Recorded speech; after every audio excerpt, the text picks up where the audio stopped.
നമുക്ക് പാടാം, ഒരുമിച്ച് പാടുക. ശ്രദ്ധിക്കട്ടെ. ഹല്ലേലൂയ.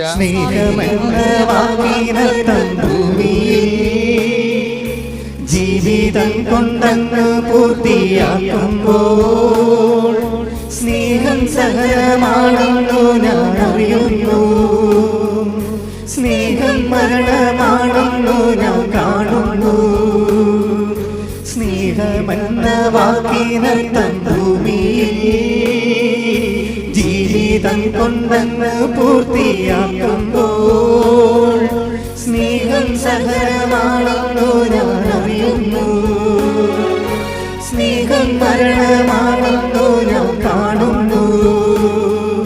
സ്നേഹം ബലിയായി തീരുന്നു, ചങ്കും ചോരയുമേകുന്നു. സ്നേഹം കുരിശിൽ പൂർണ്ണമാകുന്നു.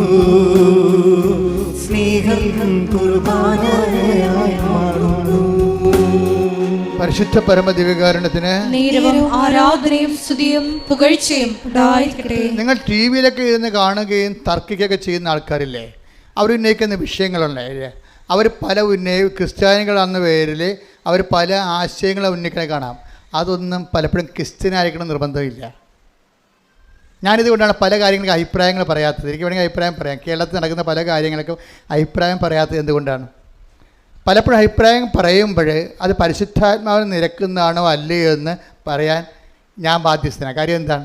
പരിശുദ്ധാത്മാവിലൂടെയാണ് ശുശ്രൂഷ നയിക്കപ്പെടുന്ന. കാരണം പരിശുദ്ധാത്മ നിരക്കാത്ത നിലപാടുകൾ എടുത്തു കഴിഞ്ഞാൽ പരിശുദ്ധാത്മാവിൻ്റെ പ്രവർത്തനങ്ങൾ നിലക്കും, നിർവീര്യമായി പോകും. ഉടമ്പടിക്കാരും ഇത് ശ്രദ്ധിക്കേണ്ടതുണ്ട്. കാര്യം നമ്മളെ ദൈവം രക്ഷിച്ചില്ലെങ്കിൽ പിന്നെ വേറെ ആരും രക്ഷിച്ചിട്ട് വലിയ കഥയൊന്നുമില്ല. അതെപ്പോഴും ഓർക്കണം. ദൈവം രക്ഷിക്കണം. കാര്യം നമ്മളെന്താ, നമ്മൾ വെടിപ്പും മെനയുമായിട്ട് ദൈവത്തിൻ്റെ വചനങ്ങൾ നിറവേറ്റിക്കൊണ്ട് ഉടമ്പടിയിൽ അങ്ങ് ജീവിക്കുക. എനിക്കറിയാമല്ലോ, ഉടമ്പടിയിൽ കഴിഞ്ഞ ദിവസങ്ങളിൽ ഞാനൊരു വചനം വായിച്ചു. അതായത് 14:9 തോബീസ് എന്ന് പറയുന്ന അപ്പനാ. അപ്പൻ തോബിയാസ് എന്ന് പറഞ്ഞ മകനെ ഒരു സ്ഥലത്തേക്ക്, അതായത് ഡിയാസ്പ്ര, അതായത് അവർ യുദ്ധത്തിൽ പാലായനം ചെയ്യണ സമയത്ത് ഈ തോബിത്തെന്ന് പറയുന്ന ആൾ 10 താലന്ത് വെള്ളി ഒരു സ്ഥലത്ത് മറവ് ചെയ്യാൻ കൊടുത്തു. തിരിച്ചു വരുമ്പോൾ വാങ്ങിക്കാമെന്ന്. അപ്പോൾ അത് വാങ്ങിക്കാൻ വിടുന്ന രംഗങ്ങളാണ് ഈ തോബിത്തിൻ്റെ പുസ്തകത്തിലുള്ളത്. മനോഹരമായൊരു പുസ്തകമാണ്, നിങ്ങൾ വായിക്കണേ.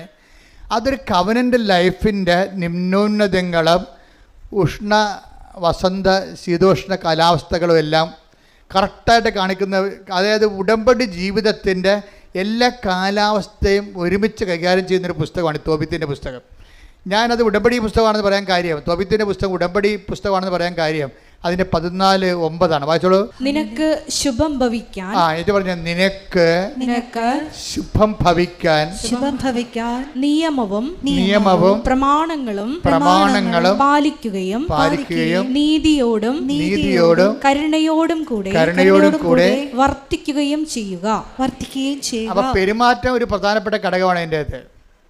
അപ്പം ഈ ഡ്രൈ കവനൻ്റ് എന്ന് പറഞ്ഞ കാര്യം, നിങ്ങളിങ്ങനെ പത്രം കൊടുത്ത് കുറേ രോഗികളെയും പോയി കണ്ടുവച്ചും പെരുമാറ്റത്തിൽ അത് വന്നില്ല എന്നുണ്ടെങ്കിൽ ഇത് ഡ്രൈ കവനൻ്റ് ആയിപ്പോവും. പെരുമാറ്റത്തിൽ അത് വരണമെന്നുണ്ടെങ്കിൽ എന്താണ് നിങ്ങൾ നയിക്കേണ്ടത്? ദൈവസ്നേഹമായിരിക്കണം. സ്നേഹമാണ് വായിച്ചോളൂ. അതാണ് സ്നേഹമാണ് ഈ കരുണയുടെ അടിസ്ഥാനം എന്ന് പറയുന്നത്. നമ്മൾ ദൈവസ്നേഹം വളരുമ്പോഴാണ് ശരിക്കും പറഞ്ഞാൽ സ്നേഹത്തിൻ്റെ ഫലങ്ങളായിട്ടാണ് കരുണ. ശരിക്കും നമ്മൾ കരുണയെ അങ്ങനെ നേരിട്ട് കരുണയെ നമ്മൾ അഡ്രസ്സ് ചെയ്തിട്ട് കഥയില്ല. കാര്യം അത് ഇപ്പോൾ ഒരു പേരമരത്തിൽ ഒരു കായ ഉണ്ടാകുമ്പോൾ അതുപോലെ തന്നെ ഒരു ഫലമാണ് കരുണയെന്ന് പറയണത്. കരുണ ഒരു ഫലമാണ്. അതുപോലെ തന്നെ. പക്ഷേ എന്തിലാണ് ഉണ്ടായിരിക്കണത്? അത് സ്നേഹത്തിലാണ് അത് ഉണ്ടാകണത്. അപ്പോൾ നമ്മൾ എന്തിനാണ് പ്രാധാന്യം കൊടുക്കേണ്ടത്? ദൈവസ്നേഹത്തിനാണ് പ്രാധാന്യം കൊടുക്കേണ്ടത്. അപ്പം നിങ്ങൾ ചെയ്യുന്ന രോഗികളെ നിങ്ങൾ പോയി കാണുന്നു. അപ്പം നിങ്ങൾ ആ രോഗികളെ കാണുമ്പോൾ വേറെ ഒരു കാര്യവും നിങ്ങളെ സ്വാധീനിക്കരുത്. അയാൾ നമ്മൾ ബന്ധുവാണ്, അയാൾ സുഖപ്പെട്ട് കഴിഞ്ഞാൽ നമ്മുടെ ഒരു നന്ദി നമ്മളോട് കാണിക്കും. അതുകൊണ്ടാണ് ഞാൻ പറഞ്ഞത് ബന്ധുക്കളൊക്കെ പോയി കാണരുതെന്ന് പറഞ്ഞതിൻ്റെ കാരണം അതാണ്. നിങ്ങൾക്ക് പ്രൈവറ്റ് അജണ്ടകളുണ്ട് നിങ്ങളുടെ പല പ്രവർത്തനങ്ങളിൽ. അത് ഡ്രൈ കവനൻ്റെ ഭാഗമാണ്. അതായത് നമ്മളെ സഹായിക്കുന്നവർ ഈ ജന്മത്തിൽ നമ്മളവരെ കാണുന്നില്ലെന്ന് തന്നെ വിചാരിക്കണം. കാര്യം എന്താണ്? അവരല്ല നമ്മളുടെ റെഫറൻസ് പോയിൻ്റ്. ആരാണ്? ദൈവസ്നേഹമാണ്, ദൈവമാണ് എൻ്റെ വിഷയം.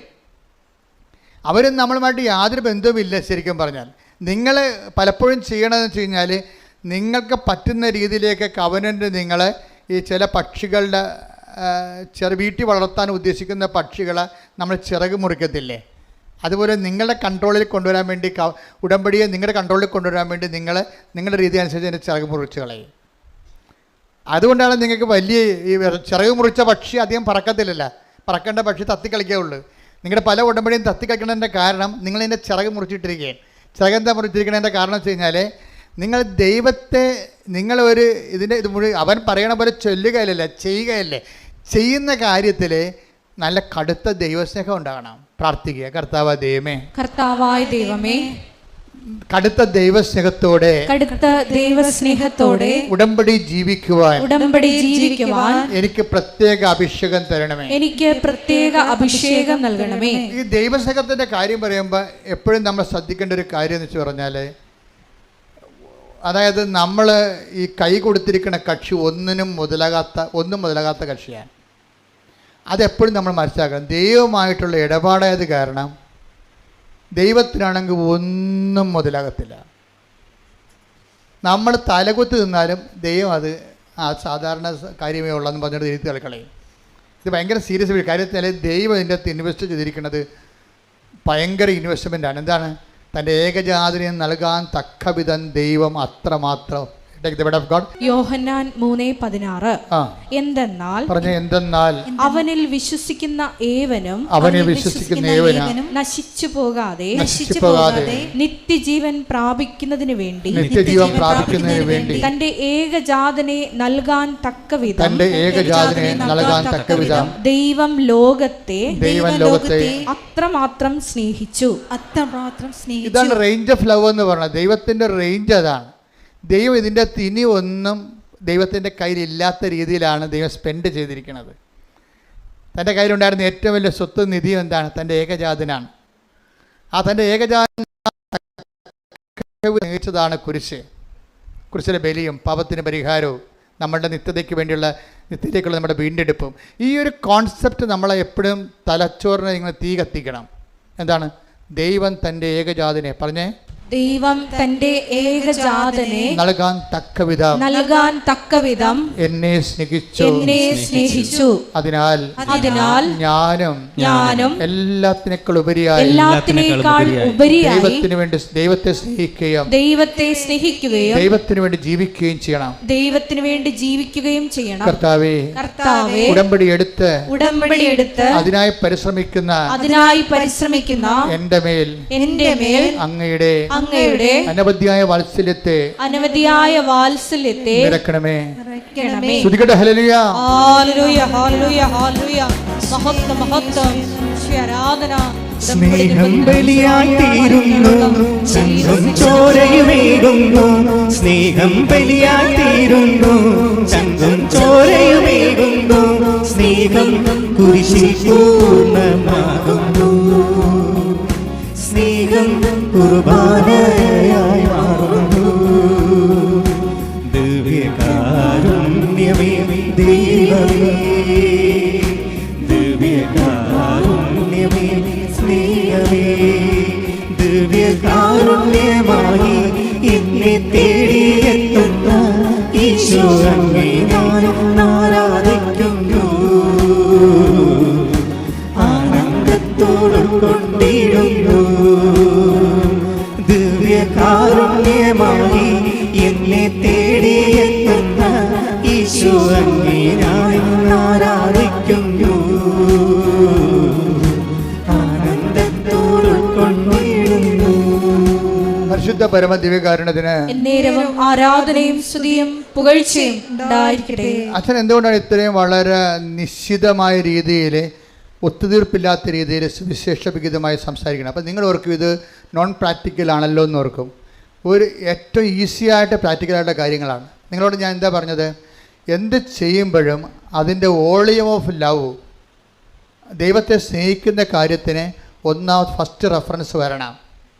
നിങ്ങൾ എന്ത് ചെയ്യുന്നു അതിൻ്റെ ഉദ്ദേശം നിങ്ങൾ ഉടമ്പടി വെച്ചിരിക്കുന്ന നിയോഗങ്ങൾ നിറവേറുക എന്നല്ല. അതിനെക്കുറിച്ച് നിങ്ങൾ ബോധറാകരുത്. അത് ഓൾറെഡി നമ്മൾ മാതാവിൻ്റെ മുമ്പിൽ ഏൽപ്പിച്ച് കഴിഞ്ഞു ഓൾറെഡി. ഇനി നമ്മുടെ സബ്ജക്റ്റ് അല്ലത്. നമ്മുടെ സബ്ജക്റ്റ് എന്ന് പറയുന്നത് നമ്മളുടെ നിലവാരത്തിൽ നിന്ന് ദൈവസ്നേഹത്തിൻ്റെ ഉന്നതമായ സ്റ്റെപ്പുകളിലേക്ക് നമ്മൾ വളർന്നുകൊണ്ടേയിരിക്കണം. അത് വളർന്നുകൊണ്ടിരിക്കുമ്പോൾ ഇപ്പോൾ 13:5 വായിച്ച്, 1 Corinthians 13:5, 13:6, 13:7 വായിച്ചു. 1 Corinthians 13:5 മുതലുള്ള തിരുവചനങ്ങൾ. സ്നേഹം അനുചിതമായി പെരുമാറുന്നില്ല,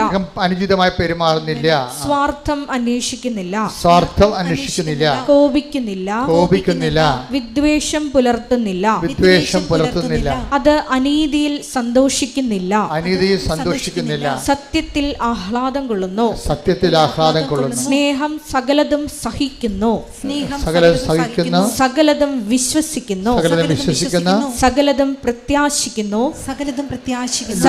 ലോകത്തിലെ ഒരു സാഹിത്യത്തിൽ പോലും ഈ ഭൂമിയിൽ പുലരേണ്ട ഈ ദൈവസ്നേഹത്തെക്കുറിച്ച് ഇത്രയും സ്കാൻ ചെയ്തിട്ടുള്ള ഉത്തമമായിട്ടുള്ള ഒരു വെളിപാട് കാണത്തില്ല. എന്താണ് അവസാനം പറയണത്? സ്നേഹം സകലത്തെയും അതിജീവിക്കുന്നുവെന്നാണ്. അപ്പം എനിക്ക് തോന്നുന്നത് നിങ്ങൾ എപ്പോഴും നമ്മൾ ശ്രദ്ധിക്കേണ്ടത്, നമ്മൾക്ക് പല കാര്യങ്ങളെ അതിജീവിക്കാൻ കഴിയുമ്പോൾ നിങ്ങൾ തിരിച്ചറിയണം നിങ്ങൾ ആ ലവ് ലെവലിലായെന്നറിയണം. പല കാര്യങ്ങളെ അതിജീവിക്കാൻ കഴിയുമ്പോൾ ജീവിതത്തിൽ അതിജീവിക്കാൻ വേണ്ടി കുറേ കാര്യങ്ങൾ ദൈവം തരും. അത് നിങ്ങളുടെ ലവ് ലെവൽ അറിയാൻ വേണ്ടിയാണ്. അല്ലാതെ ദൈവം നിങ്ങളെ സങ്കടപ്പെടുത്താനോ വിഷമിക്കാനോ അല്ല. ഉടമ്പടിയിലാണെങ്കിൽ പോലും ചില സമയത്ത് ചില ഡോസ് തരും, നിങ്ങൾക്ക് വിഷമമുണ്ടാക്കുന്ന സാഹചര്യങ്ങളുണ്ടാവും. പക്ഷെ അത് നിങ്ങൾ ഓർക്കുക, എന്താണ്, അത് നിങ്ങളെ വിഷമിപ്പിക്കാനല്ല, നിങ്ങളുടെ ലവ് ലെവല് കൗണ്ട് ചെയ്യാൻ വേണ്ടിയുള്ള ദൈവത്തിൻ്റെ നടപടിക്രമത്തിൻ്റെ ഭാഗമാണ്. ഇപ്പോൾ ഉദാഹരണത്തിന് ഈ തോബിത്ത് പോകണല്ലേ, തോബിത്ത് പറഞ്ഞിട്ട് തോബിയാസ് പൈസ വാങ്ങിക്കാൻ വേണ്ടി, വെള്ളി മേടിക്കാൻ വേണ്ടി പോകണ വഴിക്ക് എന്നാ പറ്റും? ടൈഗ്രീസ് നദിയിൽ ഇറങ്ങി കുളിക്കും. നോക്കിയേ, ഇപ്പോൾ വഴിക്ക് പോവുകയാണ്, പോണ വഴിക്ക് ഉണ്ടാകുന്ന ഇൻഡാസ് കണ്ടില്ലേ? നോക്കി വായിച്ചേ. തോബിത്ത് 6:1 മുതലുള്ള തിരുവചനങ്ങൾ. തോബിത്ത് 6:1 മുതലുള്ള തിരുവചനങ്ങൾ. അവർ യാത്ര ചെയ്ത് വൈകുന്നേരം ടൈഗ്രീസ് നദിയുടെ തീരത്തെത്തി അവിടെ താമസിച്ചു. തോബിയാസ് കുളിക്കാൻ നദിയിലിറങ്ങി. അപ്പോൾ ഒരു മത്സ്യം മുകളിലേക്ക് ചാടി, അത് അവനെ വിഴുങ്ങിക്കളയുമായിരുന്നു. അപ്പൊ ചില്ലറ മത്സ്യമല്ല കേട്ടോ, 10-70 കിലോ തൂക്കമുള്ള ആളാണ് തോബിയാസ്. അപ്പം അവനെ വിഴുങ്ങണമെങ്കിൽ ഒരു 100 കിലോ തൂക്കമുള്ള മത്സ്യമാണ് വന്നിരിക്കുന്നത്. നമ്മുടെ തൂക്കത്തിനൊത്ത പ്രശ്നമല്ല നമുക്ക് ഉണ്ടാകണത്, ഓർത്തേക്കണം. നമ്മുടെ തൂക്കത്തിനൊത്ത കഴിവിനൊത്ത പ്രശ്നമല്ല നമുക്ക്. നമ്മുടെ കഴിവിനൊത്താണെങ്കിൽ പ്രശ്നമല്ലല്ലോ. പ്രശ്നമെങ്കിൽ യഥാർത്ഥത്തിൽ വരണത് ഇപ്പം 70 കിലോ തൂക്കമുണ്ട് തോബിയാസിന്. അവന് വിഴുങ്ങാൻ തന്നെ മത്സ്യത്തിനെന്ന് പറയുമ്പോൾ 70 കിലോനാണോ ഉള്ളത്? അല്ല, അതിന് 100-300 കിലോനുണ്ടാകും. വലിയ സാധനമാണത്. അപ്പോൾ ഇവനെ വിഴുങ്ങുമെന്നാകുമ്പോഴുണ്ട് അസറിയാസ് എന്ന് പറയുന്ന ദൂതൻ ഇവരെ കൊണ്ടുവന്ന് ദൈവം ഏൽപ്പിച്ച ഒരാളാണ്. ദൂതൻ കരക്ക് നിൽക്കുന്നുണ്ട്. ഈ മത്സ്യം വെള്ളത്തിൽ ഇറങ്ങി കുളിക്കണ തോബിയാസിനെ വിഴുങ്ങാൻ വേണ്ടി ഈ ഭീമാകാരമായ മത്സ്യം വരുമ്പോൾ തോബിയാസ് പേടിച്ചിട്ട് കരക്ക് നോക്കും, ദൂതൻ്റെ ഇടയ്ക്ക് നോക്കും. ദൂതൻ പറയും, അതിനൊക്കെ പിടിക്കാൻ പറയും. അതാണ് വിഷയം. അതിനെ പിടിച്ച് കരക്കിടാൻ പറയും. അപ്പോൾ അത് പറഞ്ഞപ്പോൾ തന്നെ ഈ മനുഷ്യന്, അത്രയും നേരം ഭയം കൊണ്ടിരുന്ന മനുഷ്യന് ഇതിനെ പിടിക്കാനുള്ള ആവേശവും ആരോഗ്യവും കിട്ടും. ഒരു പ്രശ്നം ഉടമ്പടിക്കാലത്ത് ഉണ്ടാകുമ്പോൾ ഓർക്കണം, അത് തരണം ചെയ്യാനുള്ള കഴിവ് ദൈവം നിന്നിൽ വളർത്തിയിരിക്കുന്നു. കൈയടിക്കട്ടെ, ശ്രദ്ധിക്കട്ടെ. ഹല്ലേലൂയ, ഹല്ലേലൂയ, ഹല്ലേലൂയ, ഹല്ലേലൂയ, ഹല്ലേലൂയ. മഹത്വം, മഹത്വം, ആരാധന, ആരാധന, വലിയ വചന വെളിപാട്. ഹല്ലേലൂയ, ഹല്ലേലൂയ, ഹല്ലേലൂയ, ആരാധന, ഹല്ലേലൂയ. നീ വന്നു നിൻ സ്നേഹം പകരാ, എന്നെ തേടി നീ വന്നു നിൻ സ്നേഹം പകരാ, കനിവിൻ കടലേ എനിക്കെന്നും നീ അഭയം, കനിവിൻ കടലേ എനിക്കെന്നും നീ അഭയം, എന്നെ തേടി നീ വന്നു നിൻ സ്നേഹം പകരാ എന്നെ തേടി നീ വന്നു നിൻ സ്നേഹം പകരാ കടലേ നിറയൂ എൻ കരളിൽ കനിവിൻ കടലേ നിറയൂ എൻ കരളിൽ എന്നെ തേടി നീ വന്നു നിൻ സ്നേഹം പകരാ എന്നെ തേടി നീ വന്നു നിൻ സ്നേഹം പകരാ കനിവിൻ കടലേ നിറയൂ എൻ കരളിൽ കടലേ കനിവിൻ കടലേ നിറയൂ എൻ കരളിൽ.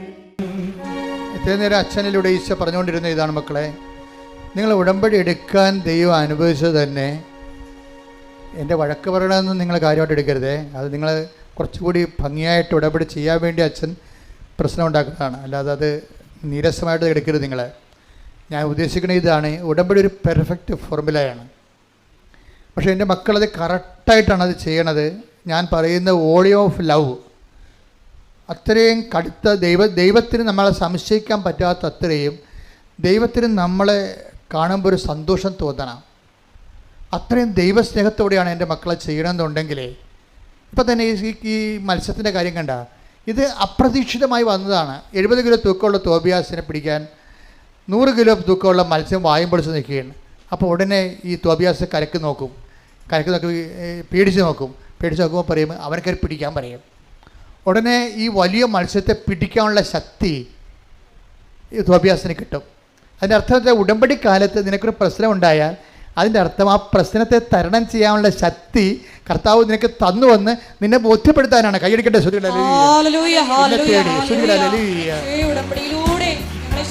എന്നെ തേടി നീ വന്നു നിൻ സ്നേഹം പകരാ എന്നെ തേടി നീ വന്നു നിൻ സ്നേഹം പകരാ കനിവിൻ കടലേ നിറയൂ എൻ കരളിൽ കടലേ കനിവിൻ കടലേ നിറയൂ എൻ കരളിൽ. പരിശുദ്ധ പരമദിവ്യകാരുണ്യത്തിന് എന്നിട്ട് ഈ തോബിയാസ് മത്സ്യത്തെ പിടിച്ച് കരക്കിട്ടിട്ട് തോബിയാസ് പിന്നെ ദൂതനോട് ചോദിക്കും, വാട്ട് ഐ ഷുഡ് നാവോ, ഇനി എന്താ ചെയ്യേണ്ടത്? ഉടനെ പറയും, ഇതിൻ്റെ ചങ്കും കരളും പറിച്ചെടുക്കാൻ പറയും. ആ പ്രശ്നത്തിൻ്റെ ചങ്കും കരളും ഇയാൾ പറിച്ചെടുത്തിട്ട് രണ്ടുപേരും കൂടി അതിനെ ചുട്ടു തിന്നും. എങ്ങനെയാണ് ഇതിനെ അതിജീവിക്കണം നോക്കണം. എല്ലാ ഉടമ്പടി കാലങ്ങളുണ്ടാകുന്ന പ്രശ്നങ്ങൾ പോലും ദൈവം നിന്നെ വീണ്ടെടുക്കാൻ പോകുന്നതിൻ്റെ ഓരോ അടയാളങ്ങളും അതിൻ്റെ വഴികളുമാണ് വരണത്. അപ്പോൾ നിങ്ങൾ പതറുകയല്ല ചെയ്യേണ്ടത്. നിങ്ങളെ പ്രേക്ഷിത പ്രവർത്തനത്തിൽ തോബിയാസിൻ്റെ സ്വഭാവം കണ്ടില്ലേ? ഓരോ വിഷയങ്ങൾ സംഭവിക്കുമ്പോൾ അവർ ഫോൺ വിളിച്ച് നാട്ടുകാരെയും വീട്ടുകാരെയും ബന്ധുക്കളെയും പാർട്ടിക്കാരെല്ലാം വിളിക്കുന്നത്, ദൂതനെയാണ് നോക്കണത്. മത്സ്യം വന്നപ്പോൾ ദൂതനെ നോക്കി, മത്സ്യത്തെ പിടിച്ച് കരക്കിട്ടപ്പോഴും ദൂതനോട് ചോദിച്ചു ഇനി എന്താ ചെയ്യേണ്ടത്? അപ്പോൾ ദൂതൻ പറഞ്ഞു, അതിൻ്റെ ചങ്കം കരളും പറിക്കണം, അത് സൂക്ഷിച്ച് വെക്കണം, അതുകൊണ്ട് നമുക്ക് പണിയുണ്ട്. അപ്പോൾ ഓരോ വിഷയത്തെക്കുറിച്ചും ആ വിഷയത്തിൽ പങ്കെടുക്കുന്ന വ്യക്തികളെക്കുറിച്ചും ഒക്കെ നാളെ കാലങ്ങളിൽ ദൈവം നിനക്ക് ഗുണം ചെയ്യും. ഒരു പക്ഷേ ഇന്ന് നിന്നെ എതിർക്കുന്ന വ്യക്തികളാകാം. ഒരിക്കലേ ഞാനേ ഈ ചവിട്ടുനാടക വിജ്ഞാനകോശം എഴുതി. അത് ഞാൻ എൻ്റെ 89 കർത്താവ് ഈ ആധ്യാത്മിക ശുശ്രൂഷ തന്നപ്പോൾ അതിൻ്റെ കൂടെ തന്നതാണ് സഭയുടെ മിഷണറി കലകളെ പുനരുജ്ജീവിപ്പിക്കുക. മിഷണറി കലകളാണ്, ചവിട്ടുനാടകം, പുത്തമ്പാൻ, അമ്മാനം, ദേവാസ്, വെളിപ്പിച്ചപ്പാട്ട്, അണ്ണായിപ്പാട്ട്, അങ്ങനെ കുറേ ഉണ്ട്. 9 കലകളുണ്ട്. അതെല്ലാം മൺമറഞ്ഞ് പോയിക്കൊണ്ടിരിക്കുകയാണ്. അതിനെ പുനരുജ്ജീവിപ്പിക്കാൻ പറഞ്ഞു. ഞാൻ പിന്നെ എനിക്ക് സമയം കിട്ടുമ്പോൾ ആധ്യാത്മിക ശുശ്രൂഷ കഴിഞ്ഞാൽ പിന്നെ ഞാൻ അതിൻ്റെ ഗവേഷണങ്ങൾ, പഠനങ്ങൾ, അവതരണങ്ങൾ, അതുപോലെ തന്നെ കളരികൾ സ്വരൂപിക്കുക, അവരെ പഠിപ്പിക്കാനുള്ള സംവിധാനം ഉണ്ടാക്കുക. അപ്പോൾ അത് നല്ല ശരിക്കും അമ്മ ഓരോരോ കാലങ്ങളിലും ഹെൽപ്പ് ചെയ്യും. അവസാനം എനിക്ക് കേന്ദ്ര ഗവൺമെൻറ് ഞാൻ പ്രോജക്റ്റ് അയച്ചപ്പോൾ അവരത് അക്സെപ്റ്റ് ചെയ്തിട്ട് കേരളത്തിൽ 2 പേർക്ക് മാത്രം കൊടുക്കുക സീനിയർ ഫെലോഷിപ്പ് തന്ന സെൻട്രൽ ഗവൺമെൻറ്. അത് അന്നത്തെ കാലത്ത് അതെനിക്ക് കിട്ടിയിരിക്കുന്നത് 2008 മറ്റിയാണ്. 2008 എനിക്ക് 3 ലക്ഷം രൂപയാണ് തന്നത് സെൻട്രൽ ഗവൺമെൻറ് ഞാൻ ചെയ്ത വർക്ക് എന്തിനു വേണ്ടിയാ? ചവിട്ടുനാടക വിജ്ഞാന കോശം. അത് ആ വർക്ക് തീർന്ന എപ്പോഴാണ്? 5 കൊല്ലം കഴിഞ്ഞപ്പോൾ 2013 ആ വർക്ക് തീർന്ന. ആ വർക്ക് തീർന്നപ്പോൾ ഇത് പ്രസിദ്ധീകരിക്കണ്ടേ? ഇത് പ്രസിദ്ധീകരിക്കാൻ വേണ്ടി ഇതിന് എന്തുമാത്രം ഇത് ആദ്യമേ, അതായത് നിങ്ങൾ ഒരു സ്ഥലത്ത് നിങ്ങൾ പറയുക ഞാൻ അവിടെ കൊണ്ട് ബിസാക്ക് കൊടുത്തു, അപ്പോൾ ഏജൻസിക്ക് ഞാൻ 1 ലക്ഷം രൂപ കൊടുത്തു, പിന്നെ 6 മാസം കഴിഞ്ഞപ്പോൾ അത് മനസ്സിലായി ഏജൻസി ഫേക്കാണെന്ന് കണ്ടു, അത് ഉടനെ ഞാൻ കാശ് തിരിച്ചു ചോദിച്ചു, അവർ കുറച്ച് കാശ് തന്നു, പിന്നെ അവർ വിളിച്ചിട്ട് എടുക്കണില്ല. ഇങ്ങനെ നിങ്ങളുടെ കഥ ഇല്ലേ, ആ കഥ പോലെ തന്നെ ഇതുപോലെ ഓരോ സംഭവങ്ങളും നമ്മുടെ ജീവിതം നടത്തുമ്പോൾ ദൈവം ഉദ്ദേശിക്കുന്നത് ഈ മത്സ്യത്തെ കൊല്ലാനുള്ള ബലം നീ പ്രാപിക്കാൻ വേണ്ടി പ്രാർത്ഥിക്കാൻ വേണ്ടി സ്കീംസ് തരികയാണ്. എപ്പോഴും ഓർത്തേക്കണം, പ്രാർത്ഥിക്കാനുള്ള സ്കീംസാണിത്. എല്ലാ കാര്യവും വിജയിക്കരുത്. എല്ലാ കാര്യവും വിജയിച്ചാൽ ദൈവത്തിൻ്റെ പദ്ധതി വിജയിക്കത്തില്ല. എല്ലാ കാര്യവും വിജയിച്ചാൽ നിൻ്റെ പദ്ധതി വിജയിക്കും. പക്ഷെ ദൈവത്തിൻ്റെ പദ്ധതി അതല്ല, നിന്നെ ബലമാക്കുകയാണ്. നിന്നെ എന്താണ് അവസാനം ഫിലിപ്പിയർ 4:10 എന്ന് പറഞ്ഞ എന്താണ്? എന്നെ ശക്തനാക്കുന്നതിലൂടെ എന്ന് പറഞ്ഞ് ഫിലിപ്പിയർ 4:13 എന്നെ ശക്തനാക്കുന്നവനിലൂടെ എല്ലാം ചെയ്യാൻ എനിക്ക് സാധിക്കും. അപ്പോൾ ദൈവത്തിൻ്റെ ഉദ്ദേശം കുറച്ച് കാര്യം നമ്മൾ ചെയ്യാന്നുള്ളതല്ല. ഇപ്പം നമ്മൾ പാർട്ടിയെ ആശ്രയിച്ച് കഴിഞ്ഞാൽ ആ കുറച്ച് കാര്യങ്ങൾ നടക്കും അല്ലേ? അത് കുറച്ച് 5 കൊല്ലം കഴിയുമ്പോൾ അവിടെ ഭരണം മാറുകയും ചെയ്യും. അപ്പോൾ ഈ ലോകത്തിൻ്റെ ആൾക്കാർ ഇപ്പോൾ പൊന്ന്, പണം, അതുപോലെ തന്നെ ഓരോ സംഭവങ്ങളൊക്കെ നമ്മൾ ആശ്രയം വെക്കുമ്പോൾ എല്ലാം നമുക്ക് കിട്ടത്തില്ല. അതെപ്പോഴും നമ്മൾ അതുകൊണ്ട് ബൈബിൾ എപ്പോഴും കറക്റ്റ് സ്പോട്ടിൽ നമ്മൾ നയിക്കത്തുള്ളൂ. എന്താണ് ആ ഫിലിപ്പിയർ 4:13 എന്താ പറയണത്? എന്നെ ശക്തനാക്കുന്നതിലൂടെ എനിക്കെല്ലാം ചെയ്യാൻ പറഞ്ഞോളൂ, വായിച്ചോളൂ. സാധിക്കും. അതായത് ദൈവത്തിൽ ആശ്രയം വെച്ചാൽ മാത്രമേ നമുക്ക് എല്ലാം ചെയ്യാൻ പറ്റത്തുള്ളൂ, ഇല്ലേ? അല്ലെങ്കിൽ നമ്മൾ ഒരു പിന്നി മേടിക്കാൻ ഒരു കടയിൽ പോയി, അവിടെ പിണ്ണാക്കില്ല, പിണ്ണാക്ക് മേടിക്കാൻ പാലം കയറി അപ്പുറത്തെ കടയിൽ പോയി, ഇങ്ങനെ പലയിടത്ത് നടക്കേണ്ടി വരും. പക്ഷേ സൂപ്പർ മാർക്കറ്റിൽ കയറുകയാണെങ്കിൽ എല്ലാ സാധനവും അവിടെ ഉണ്ട്. ഇതുപോലെ നമ്മളെ ശക്തീകരിക്കുക എന്ന് പറയുന്ന പോലെ ദൈവത്തിൽ ആശ്രയിക്കുമ്പോൾ നമ്മുടെ ജീവിതത്തിൻ്റെ എല്ലാ മേഖലകളിലുമാണ് ദൈവത്തിനെ ആശ്രയിക്കേണ്ടതെന്നാണ് അർത്ഥം. അല്ല, നിങ്ങൾക്ക് പറ്റുന്ന അബദ്ധം, ചില കാര്യങ്ങൾക്ക് ദൈവത്തിൽ ആശ്രയിക്കും, ചില കാര്യങ്ങൾക്ക് നിങ്ങളുടെ ആങ്ങളെ വിളിച്ച് പറയും, അവിടെ സംഭവം തെണ്ടും. അതാണ് പ്രശ്നം. ആങ്ങളൊക്കെ കുറച്ച് ഗുണ്ടാപ്പണിയൊക്കെ ഉള്ളതാണ്, കുറച്ച് കഞ്ചാവ് ബിസിനസ്സൊക്കെ ഉള്ളതാണ്. അമ്മായിയമ്മയുടെ പോരിന് ചില അമ്മായിയമ്മമാരുടെ മേൽമക്കൾ വന്നിട്ടില്ലേ, എൻ്റെ ആങ്ങളൊക്കെ നിങ്ങളെ കൊട്ടേഷൻ കൊടുക്കുന്നു വന്നിട്ടില്ലേ? ഒരു ദിവസം പത്രത്തെ വന്നാണ് അമ്മായിയമ്മ മരുമകൾക്ക് അടുക്കള പോര്. അപ്പോൾ ജയിക്കാൻ വേണ്ടി അമ്മായിയമ്മ ഒതുക്കാൻ വേണ്ടി പറഞ്ഞാൽ എൻ്റെ ആങ്ങളാരാണെന്ന് അറിയാമല്ല, കൊട്ടേഷനാണ്. നിങ്ങളെ ഞാൻ കൊട്ടേഷൻ കൊടുക്കുമെന്ന് പറയും. ആരും നിങ്ങളുടെ മകനെ കൊടുക്കുന്നു പറയും. അനിയനുണ്ടേ ഭർത്താവിന്, അവൾക്ക് അവൾ കൊടുക്കാൻ വേണ്ടിയല്ല, ജയിക്കാൻ വേണ്ടി പറഞ്ഞാൽ. പക്ഷേ ആധ്യാത്മിക ജയിക്കാൻ വേണ്ടി പോലും അങ്ങനെ ലോകത്തിൻ്റെ ശക്തികളെ നിങ്ങളുടെ അവലംബം വെക്കരുത്. എപ്പോഴും നമ്മൾ ശ്രദ്ധിക്കണം. ഉടമ്പടി എടുക്കുമ്പോൾ, ഉടമ്പടി എന്ന് പറഞ്ഞാൽ ഒരു എന്തെങ്കിലും കൊണ്ടുവന്ന് ഇവിടെ കെട്ടിത്താത്തുന്ന വിഷയമല്ല, ഒരു ജീവിത രീതിയാണ്. എന്നെ ശക്തനാക്കുന്നതിലൂടെ എന്ന് വെച്ച് കഴിഞ്ഞാൽ എല്ലാം ചെയ്യാൻ വേണ്ടി നമ്മളെ ശക്തനാക്കാൻ ദൈവം മാത്രമേ ഉള്ളൂ. കൈയടിച്ച് സ്തുതിക്കട്ടെ. ഹല്ലേലൂയ, ഹല്ലേലൂയ, ഹല്ലേലൂയ, ഹല്ലേലൂയ, ഹല്ലേലൂയ. മഹത്വം, മഹത്വം, ആരാധന, ആരാധന. ഹല്ലേലൂയ, ഹല്ലേലൂയ. അസാധ്യമായി എനിക്കൊന്നുമില്ല, എന്നെ ശക്തനാക്കുന്നവൻ മുഖാന്തിരം. അസാധ്യമായി എനിക്കൊന്നുമില്ല, എന്നെ ശക്തനാക്കുന്നവൻ മുഖാന്തിരം. ബുദ്ധിക്കതീതമായ അത്ഭുതങ്ങളാൽ എൻ്റെ ദൈവം എന്നെ നടത്തുന്നു. ബുദ്ധിക്കതീതമായ അത്ഭുതങ്ങളാൽ എൻ്റെ ദൈവം എന്നെ നടത്തുന്നു. സാധ്യമേ, എല്ലാം സാധ്യമേ, എൻ്റെ യേശു കൂടെയുള്ളതാ. സാധ്യമേ, എല്ലാം സാധ്യമേ, എൻ്റെ യേശു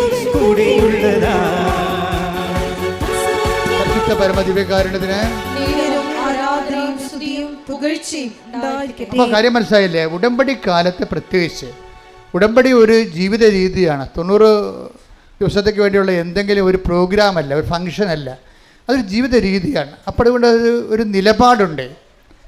ആരാണ് എന്നെ ശക്തനാക്കുന്ന? ആരാണ്? ദൈവം. അതുകൊണ്ടാണ് ഈശോ പറഞ്ഞത് ഞങ്ങളെ പ്രലോഭനത്തിൽ ഉൾപ്പെടുത്തരുത്. അപ്പോൾ എന്ന് വെച്ച് കഴിഞ്ഞാൽ ഇതുപോലെയുള്ള ഒരു കാര്യത്തിന് വേണ്ടി ഇപ്പോൾ നിങ്ങളുടെ മതിൽ പൊളിച്ചു ഇപ്പം ഇന്നലെ ഇപ്പോൾ ഈ സിലുവിൻ്റെ സാക്ഷ്യത്തിലുണ്ടേ, സിലുവിൻ്റെ വീട്ടിൽ എല്ലാ ദിവസവും ഓരോ പാമ്പ് മാറി മാറി കയറണം. ഒരു പാമ്പ് അണലി ഒരു ദിവസം വന്നാൽ അടുത്ത ദിവസം മുറുക്കം വരും, പിന്നെ ചേനത്തണ്ടം വരും, ശംഖുവരയും വരും. ഇങ്ങനെ ഓരോ പാമ്പ് വരികയാണ്. മൊത്തം ഇതിനെ കൈകാര്യം ചെയ്യാൻ പറ്റണില്ല. ഇത് കൈകാര്യം ചെയ്യാൻ വേണ്ടി വേറെ ആരെയും വിളിച്ച് വരുത്തിയ ഏക്കത്തില്ല ഈ സാധനം. കാര്യം കോംപ്രമൈസ് ടോക്കിന് തയ്യാറല്ല ഈ മുറുക്കപ്പാമ്പൊക്കെ, ഒത്തുതീർപ്പിന് തയ്യാറല്ല. അവന്മാർ കയറി വേണമെങ്കിൽ നമ്മുടെ തലേൻ്റെ താഴെ ഇരിക്കും. അപ്പോൾ ഈ ലോകത്ത് കോംപ്രമൈസ് ടോക്കിന് തയ്യാറല്ലാത്ത ഒത്തിരിയേറെ ജീവികളും ജീവിത വിഷയങ്ങളും ഉണ്ട്. അതുകൊണ്ടാണ് എന്നെ ശക്തനാക്കുന്നതിലൂടെ എല്ലാം ചെയ്യാൻ പറ്റത്തില്ല. മനുഷ്യന്മാരിൽ ആശ്രയിക്കുമ്പോഴും മരുന്നിൽ ആശ്രയിക്കുമ്പോഴും എല്ലാം ചെയ്യാൻ പറ്റത്തില്ല. കിഡ്നിയുടെ മരുന്ന് കഴിക്കുന്നതിന് കരൾ രോഗം ഉണ്ടെങ്കിൽ അതിന് വേറെ മരുന്ന് കഴിക്കേണ്ടി വരും. ആ മരുന്ന് എല്ലാം ചെയ്യാൻ പറ്റത്തില്ല. ഇതാണ് എൻ്റെ അത് വരുന്ന വിഷയം വരണത്. അപ്പം അതുകൊണ്ട് തന്നെ എല്ലാം ഈ ദൈവത്തിന് ഒരു ഓപ്ഷൻ നമുക്കില്ല. നിങ്ങൾ ഉടമ്പടിക്കാലം ശ്രദ്ധിക്കുമ്പോൾ തന്നെ ഓർക്കുക, ഞാൻ ഉടമ്പടിയിലാണ്, അതുകൊണ്ട് എനിക്ക് ഇന്ന കാര്യങ്ങൾ നിലപാടുകൾ ദൈവവിഹിതമായ നിലപാട് എടുത്തത്. ദൈവത്തിന് 1-ാം സ്ഥാനം കൊടുക്കണം നിലപാട് എടുക്കാൻ പറ്റത്തുള്ളൂ. ഇനി ദൈവത്തിന് 1-ാം സ്ഥാനം കൊടുക്കാൻ പറ്റാത്ത രീതിയിൽ മനുഷ്യന് 1-ാം സ്ഥാനം കൊടുക്കണമെന്ന് നിലപാട് എടുക്കേണ്ട സാഹചര്യങ്ങൾ ഉണ്ടാകും. അതിനാണ് പ്രലോഭനമെന്ന് പറയണത്. മനസ്സിലായില്ലേ? അതിന് കർത്താവ് എൻ്റെ മരുന്നെന്താ പറഞ്ഞിരിക്കണത്? അത് ബ്ലോക്ക് ചെയ്ത് പ്രാർത്ഥിക്കാൻ പറഞ്ഞിരിക്കുകയും. കാര്യം നിങ്ങൾ അങ്ങനെ വന്നാൽ നിങ്ങൾ വീണ് പോകും. അതുകൊണ്ട് ഇങ്ങനെ ദൈവത്തിനേക്കാൾ വലിയ ഒരു സംവിധാനത്തിൽ നമ്മൾ എന്ന് ദൈവത്തെക്കാൾ വലിയ സംവിധാനമാണെന്ന് മിഥ്യാധാരണയിൽ നമ്മൾ മനുഷ്യന്മാരിൽ ആശ്രയിക്കാതിരിക്കാൻ വേണ്ടിയാണ് ദൈവം അങ്ങനെ പറഞ്ഞിരിക്കുന്നത്. അതുകൊണ്ട് എന്താണ്? പ്രലോഭനങ്ങളിൽ ഉൾപ്പെടുത്തരുത്. നമ്മളത് സെക്സായിട്ട് മനസ്സിലാക്കി. സെക്സ് അല്ല പ്രശ്നം. പക്ഷേ എന്താ പ്രശ്നം എന്താണെന്ന് വെച്ച് കഴിഞ്ഞാൽ ദൈവത്തെക്കാൾ നിൻ്റെ കർത്താവ് ദൈവം ഞാനാകുന്നു എന്ന് പറഞ്ഞാൽ ആദ്യമേ അവിടെ നിന്നാണ് ഈ പ്രലോഭനം സ്റ്റാർട്ട് ചെയ്യണത്. ഞാനല്ലാതെ മറ്റൊരു ദൈവം നിനക്ക് ഉണ്ടാവരുത്. ദൈവത്തിൻ്റെ സ്ഥാനത്ത് നമ്മൾ സ്വർണം ചിലപ്പോൾ ദൈവമായിട്ട് വരും. ദൈവം ഇപ്പോൾ ഒരു സ്വർണം നമുക്ക് വാങ്ങിച്ചിട്ട് തരണില്ല അവർ. അപ്പം ഞാൻ കഴിഞ്ഞ ആഴ്ച പറഞ്ഞതാണ് നിങ്ങളോട്, വായ്പ വാങ്ങിച്ചതാണ്. പക്ഷെ അവർ വിറ്റ് മാറ്റി, അവർ തന്നില്ല. അവരോട് വിളിച്ച് പറഞ്ഞ് അപ്പോൾ അവർ ചോദിക്കണമെന്ന് വെച്ച് കഴിഞ്ഞാൽ ചില ആൾക്കാർക്ക് ഭയങ്കര അഹങ്കാരം ഉണ്ടല്ലോ. അവരെ കയ്യിൽ നിന്ന് കുഴപ്പം സംഭവിച്ചു. പക്ഷേ ഇപ്പോൾ അവർ പറഞ്ഞത് എന്താണെന്നറിയാമോ? മേടിക്കാമെങ്കിൽ മേടിക്കാനാണ് പറയണത്.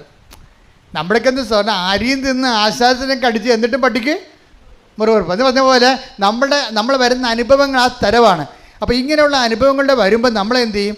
അപ്പോഴും ഞാൻ ഉടമ്പടി എടുത്തിരിക്കണ കൊണ്ടാണ് ഈ 90 ദിവസം കഴിയട്ടെ, നിൻ്റെ കൈയും കാലും ഞാൻ വിട്ടു എന്ന് പറയും. അതാണ് പ്രശ്നം. അവിടെയാണ് പ്രശ്നം. ഇതാണ് പ്രലോഭനം എന്ന് പറയണത്. പറഞ്ഞ മനസ്സിലായില്ലേ? നിങ്ങളിങ്ങനെ 90 ദിവസം കഴിയുമ്പോൾ കൈയും കാലും വിട്ടുമെന്ന് ദൈവത്തിന് അറിയാം. അതുകൊണ്ട് ഉടമ്പടി ഇപ്പം തന്നെ നിരക്കാൻ തുടങ്ങിയിരിക്കണത്.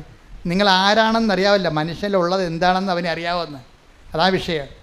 2:24 എടുത്തേ. ശ്രുതികട ഹല്ലേലൂയ. യോഹന്നാൻ ശ്രുതികട ഹല്ലേലൂയ.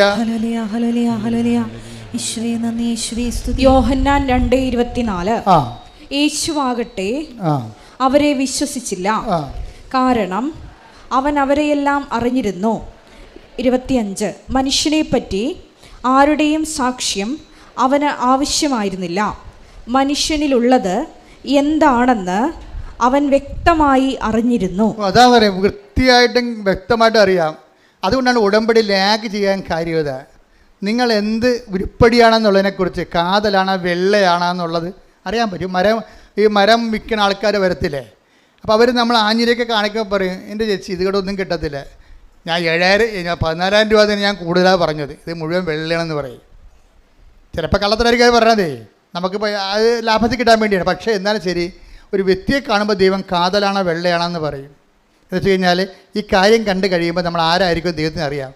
അതുകൊണ്ടാണ് 2:25 പറയണത്. എന്താണ്? മനുഷ്യനുള്ളത് എന്താണെന്ന് അവന് നേരത്തെ അറിയാമായിരുന്നു. അത് സീരിയസ് നിസ്സാര വിഷയമല്ല.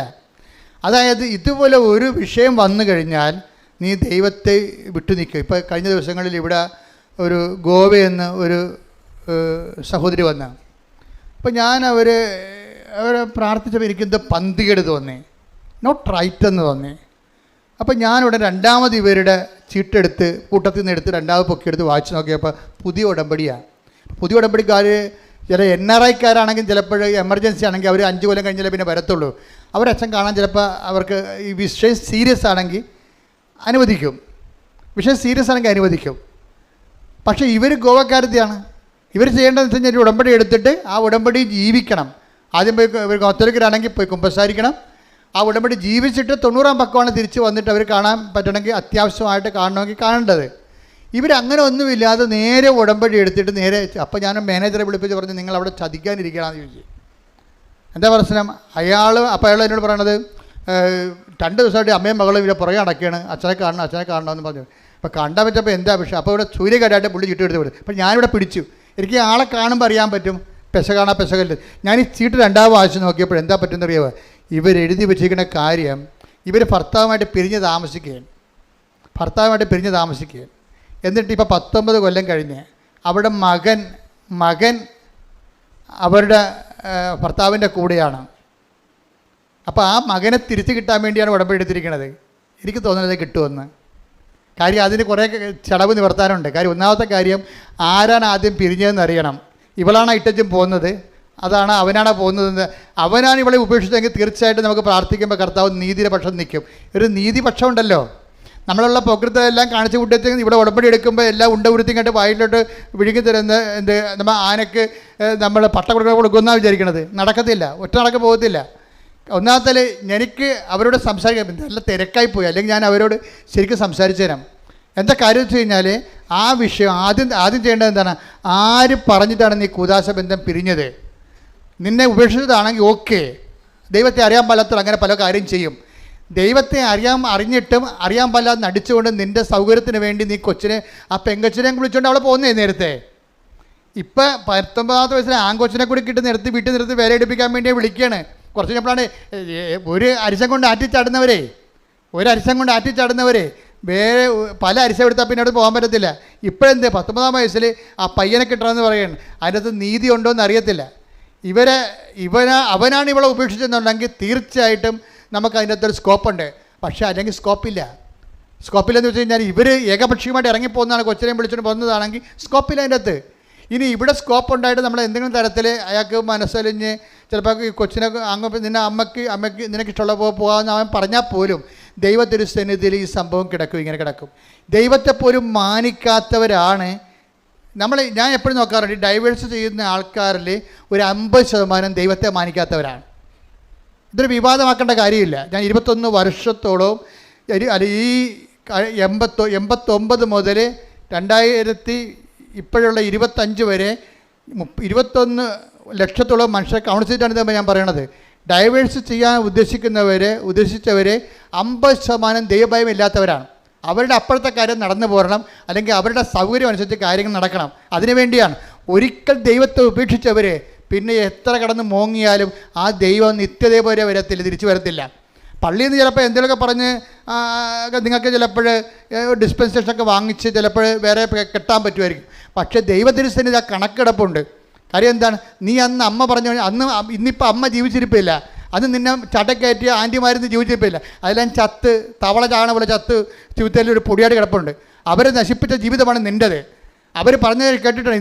ഇന്ന് നിങ്ങൾ ജീവിത പങ്കാളി പിരിയണമെന്നൊക്കെ പറഞ്ഞിട്ട് ജീവിത പങ്കാളിയുമായിട്ട് താമസിക്കാൻ തയ്യാറല്ല എന്ന് പറയുമ്പോൾ അതിനുവേണ്ടി നിങ്ങളെ സ്ക്രൂ ചെയ്യുന്നവർ ചിലപ്പോൾ അപ്പനായിരിക്കാം, ചിലപ്പോൾ അമ്മാവനായിരിക്കാം, ചിലപ്പോൾ അനിയത്തിയായിരിക്കാം, ആൻറ്റി ആയിരിക്കാം. ഇവന്മാരെല്ലാം ചത്ത് പാമ്പ് ചാകണ പോലെ ചത്ത് പൊടിയായിട്ടിരിക്കും. നിങ്ങൾക്കൊന്നും ചെയ്യാൻ പറ്റത്തില്ല. അവർ പറഞ്ഞ കേട്ടിട്ട് ഒരിക്കൽ ദൈവത്തെ ഉപേക്ഷിച്ചവരാണ്.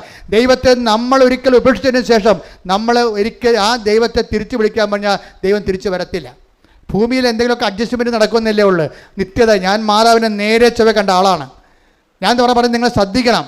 കാര്യം ദൈവത്തെക്കുറിച്ച് വ്യക്തമായ അഭിപ്രായമില്ലാത്തവർ, അടയാളമില്ലാത്തവർ, അനുഭവമില്ലാത്ത ആൾക്കാർ ഉണ്ടാക്കിയിട്ടുള്ള ആധ്യാത്മികതയിൽ ചിലപ്പോൾ ഇങ്ങനെ പലതരത്തിലുള്ള കോംപ്രമൈസും ഒത്തുതീർപ്പും ഉണ്ടാകും. പക്ഷേ ഒരു കാര്യം വ്യക്തമാണ്, കൃപാസനത്തിലാണ് ഉടമ്പടി ദൈവം തന്നിട്ടുണ്ടെങ്കിൽ ആ ഉടമ്പടിയുടെ 10,000 ദൈവത്തെ അറിയുന്നുണ്ടെങ്കിൽ ദൈവം വസിക്കുന്ന ഇടത്ത് വന്ന് നിൽക്കുമ്പോൾ നിങ്ങൾ മാനസാന്തരപ്പെടാൻ നിങ്ങൾ ബാധ്യസ്ഥരാണ്.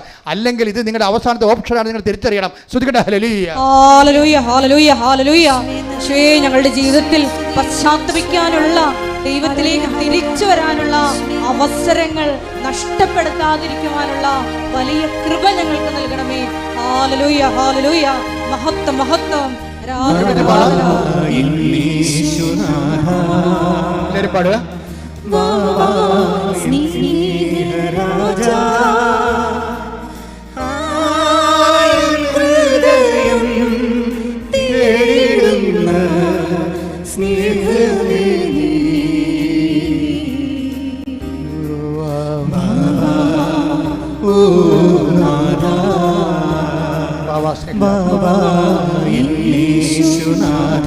ഒരുമിച്ച് പാടുക എല്ലാവരും.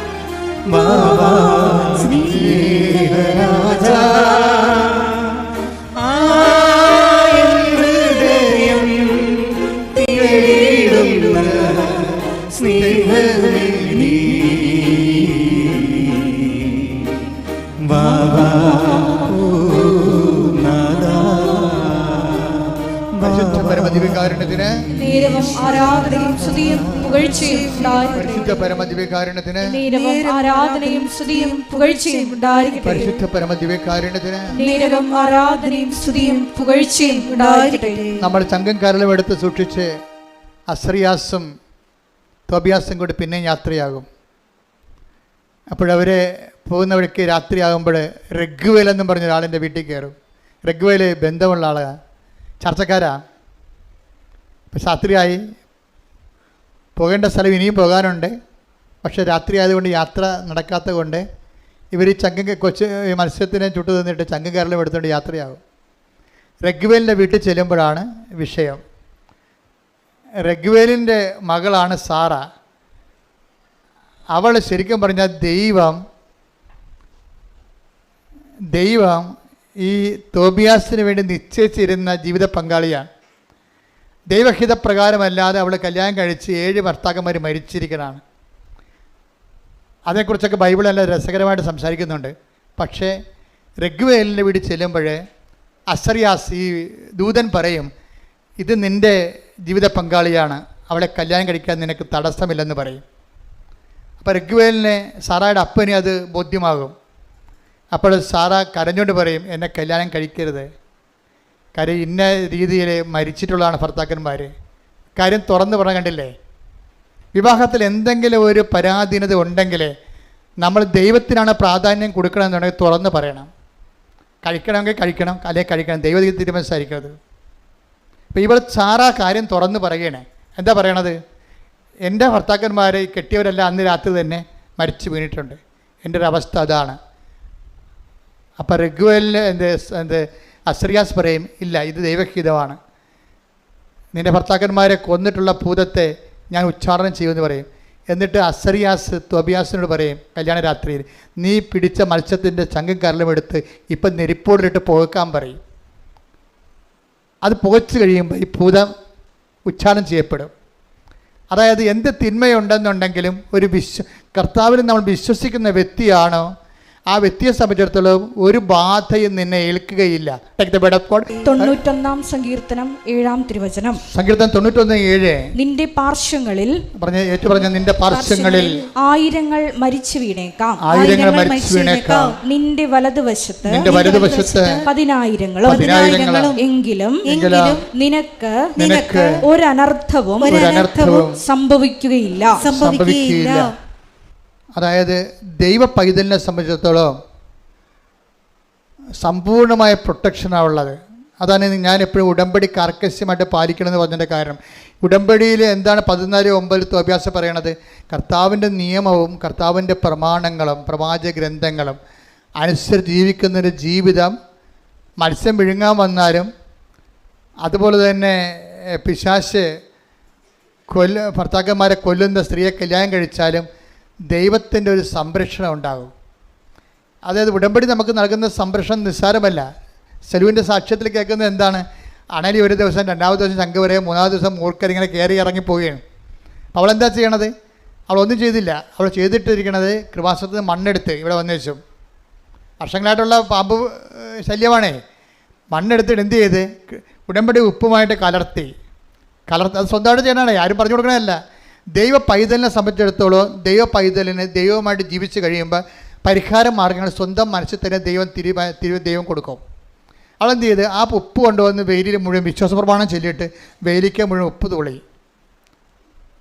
കാര്യത്തിൽ അവർക്ക് ആപ്പടെ 5 സെൻറ്റ് സ്ഥലമേ ഉള്ളൂ, ചുറ്റോടിയിട്ടുള്ള കാടാണ്. അത് നാട്ടുകാരുടെ പുരയിടമാണ്. ആ നാട്ടുകാർ ഇവിടുന്ന് ഇവിടെയെങ്കിലും ഇല്ല.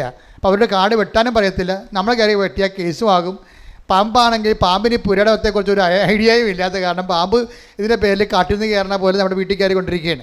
എന്തൊരു ഗതികെട്ട ജീവിതമാണെന്ന് നോക്കിയേ. അപ്പോൾ അവൾ ചെയ്തിരിക്കണത് എന്താണ്? അവൾ ഉടമ്പടി ജീവിച്ചിട്ട് മണ്ണ് വാരി കൊണ്ടുപോയിട്ട് ഉപ്പുമായിട്ട് കലർത്തിയിട്ട് വിശ്വാസപ്രമാണം ചൊല്ലിയിട്ട് വെയിൽ 4 അതിരിനും വിശ്വാസപ്രമാണം ചൊല്ലി ഇത് പ്ലേസ് ചെയ്യും.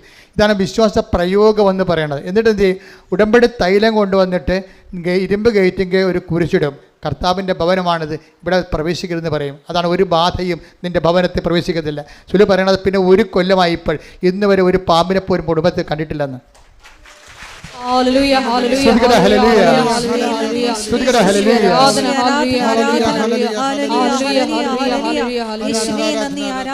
പരിശുദ്ധ പരമദിവ്യകാരുണ്യത്തിന് ആരാധനയും സ്തുതിയും പുകഴ്ചയും. അതായത് ഒരു വ്യക്തി വിശ്വാസത്തെ വളർന്നു കഴിയുമ്പോൾ ഇത്രയും നാൾ കൈകാര്യം ചെയ്യാൻ പാടില്ല വിഷയമൊക്കെ വെറുതെ പുഷ്പം പോലെ കൈകാര്യം ചെയ്യണം. അത് കാര്യം എന്താണ്? ഇവളിപ്പോൾ അതോറിറ്റിയായി, ഉടമ്പടിയുടെ ഒരു ഉടമസ്ഥതയായി. നമ്മൾ ഉണക്ക ഉടമ്പടിയെക്കുറിച്ചും അതുപോലെ തന്നെ ഫ്രഷ് അതിൻ്റെ ഉടമ്പടിയെക്കുറിച്ചൊക്കെ പറയുമ്പോഴും ഉടമ്പടിയുടെ ഒരു ഉടമസ്ഥൻ ഉടമ്പടിയുടെ ഒരു ഉടമസ്ഥ എന്ന് പറയുന്നത് ഒരു സ്റ്റാറ്റസാണ്. ശരിക്കും പറഞ്ഞാൽ ഒരു പദവിയാണ്. എന്താണ് നിൻ്റെ പദവി എന്ന് ചോദിച്ചാൽ ദൈവതിരുസേനെ പറയണം, ഞാൻ ഉടമ്പടിയുടെ ഉടമസ്ഥയാണെന്ന് പറയണം. എന്താ കാര്യം? ഉടമ്പടിയിലൂടെയാണ് ഞാൻ ജീവിക്കണത്. എൻ്റെ ജീവിതത്തെ ഞാൻ സ്നേഹിക്കുന്നതിന് വേണ്ടി ദൈവം തന്നിട്ടുള്ള തെറ്റാത്ത ദൈവികമായ സ്വർഗീയ പദ്ധതിയാണ് ഉടമ്പടി. അതനുസരിച്ചാണ് ഞാൻ എൻ്റെ ജീവിതം ക്രമീകരിക്കുന്നത്. എൻ്റെ നിലപാടുകൾ, എൻ്റെ സ്വഭാവങ്ങൾ, എൻ്റെ പെരുമാറ്റങ്ങൾ എല്ലാം ഉടമ്പടി പ്രകാരമാണ്. അങ്ങനെ ഉടമ്പടി പ്രകാരമായിട്ട് തന്നെയാണ് നീ ജീവിക്കണമെന്നുണ്ടെങ്കിൽ നീ ആരായി മാറും? ഉടമ്പടിയുടെ ഉടമസ്ഥൻ അല്ലെങ്കിൽ ഉടമസ്ഥ. പ്രാർത്ഥിക്കുക. കർത്താവായ ദൈവമേ, ഉടമ്പടി എടുക്കുന്ന ഞങ്ങള് ഉടമ്പടി ജീവിതത്തിന്റെ ഉടമസ്ഥരാകാൻ അഭിഷേകം ചെയ്യണമേ. ശ്രദ്ധിക്കട്ടെ.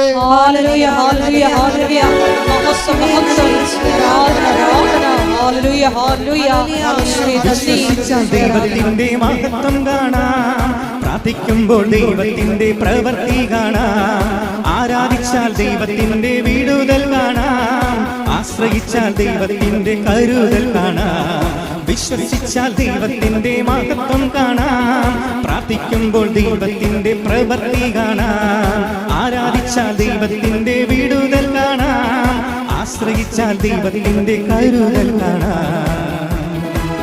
പരിശുദ്ധ പരമദിവ്യകാരുണ്യത്തിന് നേരവും ആരാധനയും സ്തുതിയും പുകഴ്ചയും ഉണ്ടായിരിക്കട്ടെ. ഇനി ഇവിടെയും കല്യാണം കഴിച്ചിട്ടാണ് ഇനി തോബിയാസ് യാത്ര ചെയ്യണത്. ആ പണവും വാങ്ങിച്ച് യാത്ര ചെയ്യും. വീട്ടിൽ ചെല്ലുമ്പോഴുണ്ട്, അപ്പം നോക്കുമ്പോഴുണ്ട് തോബിയാസിൻ്റെ കൂടെ വേറൊരു പെണ്ണ് കൂടി കയറി വരുന്നത്. തോബിത്താണ് അപ്പൻ. അപ്പം അപ്പനെ സംബന്ധിച്ചിടത്തോളം എന്താ പ്രോത്സാഹം വെച്ചാൽ അപ്പൻ്റെ അന്നയാണിത് പറഞ്ഞു കൊടുക്കണത്, നമ്മുടെ മകൻ്റെ കൂടെ ഒരു പെണ്ണ് നിൽപ്പുണ്ടെന്ന് പറയണം. പക്ഷേ ആത്മാവിൽ ഇയാൾക്കറിയാം ദൈവം ചെയ്ത കാര്യങ്ങളാണെന്നറിയാം. പക്ഷേ അതേസമയം തന്നെ ഇപ്പോൾ അസറിയാസ് റാഫേൽ മാലാഖ പറഞ്ഞിട്ടാണല്ലോ ഇതെല്ലാം ചെയ്യണം. ദൈവമാണ് ഇതെല്ലാം പറഞ്ഞ് ചെയ്യിക്കണം ഈ കാര്യങ്ങളെല്ലാം. അപ്പോൾ ഇത് തുടങ്ങിയത് എങ്ങനെയാണ്? ഉടനെ അസറിയാസ് പറയും, ഇനി ചെയ്യേണ്ടത് ദൈവം നിനക്ക് തന്ന ജീവിത പങ്കാളി അപ്പം കാണണ്ടേ, അപ്പം അന്ധനായിരിക്കുകയാണ്. അപ്പനൊരു സൽപ്രവൃത്തി ചെയ്ത് അന്ധനായ മനുഷ്യനാണ്. അപ്പനൊരു സാപത്ത് ദിവസം ഉപവസിച്ചിട്ട് അവസാനം ഭക്ഷണം കഴിക്കാൻ വേണ്ടി വിരുന്നുശാല വന്നപ്പോൾ ആൾക്കാർ വന്ന് പറഞ്ഞ് ഒരു ശവം കിടക്കണമെന്ന് പറഞ്ഞ് പട്ടണത്തിൽ. അപ്പൻ വിശന്ന് രാവിലെ മുതൽ വൈകുന്നേരം വിശന്നിട്ട് സന്ധ്യയ്ക്ക് ഭക്ഷണം കഴിക്കാൻ വന്നപ്പോഴാണ് ശവം കിടക്കണമെന്ന് പറഞ്ഞത്. ഉടനെ അപ്പൻ എന്ത് ചെയ്ത് ആ ശവം പോയി മറവ് ചെയ്ത് ശവം മറവ് ചെയ്ത അന്ന് ശേഷം അവിടെ ശിക്ഷ ഉള്ളതാണ്. പക്ഷേ ദൈവത്തിൻ്റെ പേരിൽ സൽപ്രവൃത്തിയാണ് ശവം മറവ് ചെയ്യണമെന്ന് ഉള്ളത് കൊണ്ടാണ് ആ മനുഷ്യൻ അതിനെ മറവ് ചെയ്തിട്ട് തിരിച്ചു വന്നത്. അപ്പം അങ്ങനെ മറവ് ചെയ്തിട്ട് തിരിച്ചു വന്ന് തളർന്നു വരുമ്പോൾ ഒരു മതിലിൻ്റെ അരികിലിരിക്കും. അവിടെ ഇരുന്ന് ചാരി ഒന്ന് ഉറങ്ങിപ്പോകും. അപ്പം മതിരെ വന്നിരുന്ന കുഞ്ഞാറ്റക്കിളികൾ കാട്ടിച്ചിട്ട് ഇയാൾ കണ്ണീ വീഴും, കണ്ണ് കാഴ്ച പോകും. അപ്പോൾ സൽപ്രവൃത്തി ചെയ്തിട്ട് പണി മേടിച്ച ആളാണ് ഇയാൾ. നിങ്ങൾ ഓർക്കണം, ദൈവത്തിൻ്റെ പൈതലാണ്, ദൈവത്തിൻ്റെ നീതിമാനാണെങ്കിൽ സംഭവിക്കണതെല്ലാം ദൈവത്തിൻ്റെ നിശ്ചയപ്രകാരം ദൈവത്തിൻ്റെ ഉപരി മഹത്വത്തിനായിരിക്കും. ഇപ്പോഴും അന്ധനായ അപ്പൻ്റെ അടുത്ത് മകൻ കല്യാണം കഴിച്ചുകൊണ്ട് ജീവിത പങ്കാളിയുമായിട്ട് വരുമ്പോൾ അപ്പോഴും അസ്ത്രീയാസമുണ്ട്, വിട്ടുമാറാതെ. നിൻ്റെ ജീവിതത്തിൽ മത്സ്യങ്ങൾ വന്നാലും, നിൻ്റെ ജീവിതത്തിൽ കുഞ്ഞാത്തക്കരുകൾ നിൻ്റെ കണ്ണ് കളഞ്ഞാലും നിന്നെ വിട്ടുമാറാത്ത ദൈവത്തിൻ്റെ ദൂതൻ, ദൈവത്തെ വിശ്വസിക്കുന്ന ഓരോരുത്തർക്കും ഞാൻ എൻ്റെ ദൂതനെ നിനക്കൊന്നും ഭയക്കുമെന്നുള്ള കുടമ്പടിയുടെ പ്രഖ്യാപിതമായ വാഗ്ദാനമാണ്. ദൈവപൈതലെ, നീ കാണാത്തൊരു ദൂതൻ നിൻ്റെ കൂടെ ഉണ്ടെന്നുള്ള ബോധ്യം നിന്നെ നയിക്കണം. ശ്രുതികട്ടെ ഹല്ലേലൂയ. ഹല്ലേലൂയ ഹല്ലേലൂയ ഹല്ലേലൂയ ഹല്ലേലൂയ.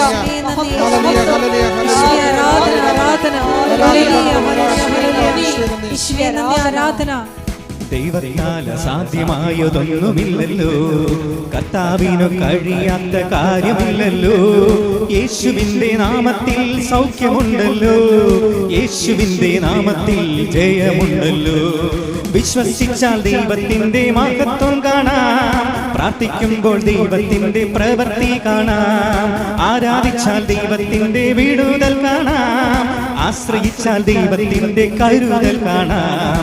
വിശ്വസിച്ചാൽ ദൈവത്തിന്റെ മഹത്വം കാണാം, പ്രാർത്ഥിക്കുമ്പോൾ ദൈവത്തിന്റെ പ്രവൃത്തി കാണാം. ആരാധിച്ചാൽ ദൈവത്തിന്റെ വിടുതൽ കാണാം, ആശ്രയിച്ചാൽ ദൈവത്തിന്റെ കരുതൽ കാണാം.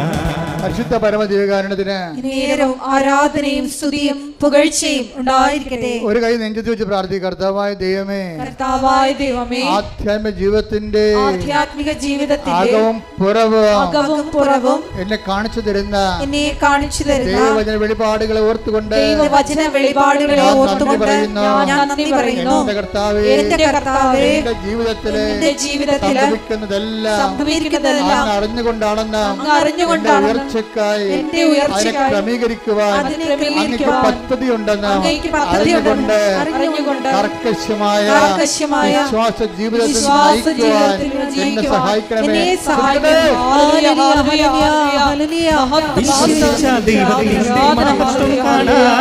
പ്രാർത്ഥിക്കുമ്പോൾ ദൈവത്തിന്റെ പ്രവൃത്തി കാണാം, ആരാധിച്ചാൽ ദൈവത്തിന്റെ വിടുതൽ കാണാം, ആശ്രയിച്ചാൽ ദൈവത്തിന്റെ കരുതൽ കാണാം. വിശ്വസിച്ചാൽ ദൈവത്തിന്റെ മഹത്വം കാണാം, പ്രാർത്ഥിക്കുമ്പോൾ ദൈവത്തിന്റെ പ്രവൃത്തി കാണാം.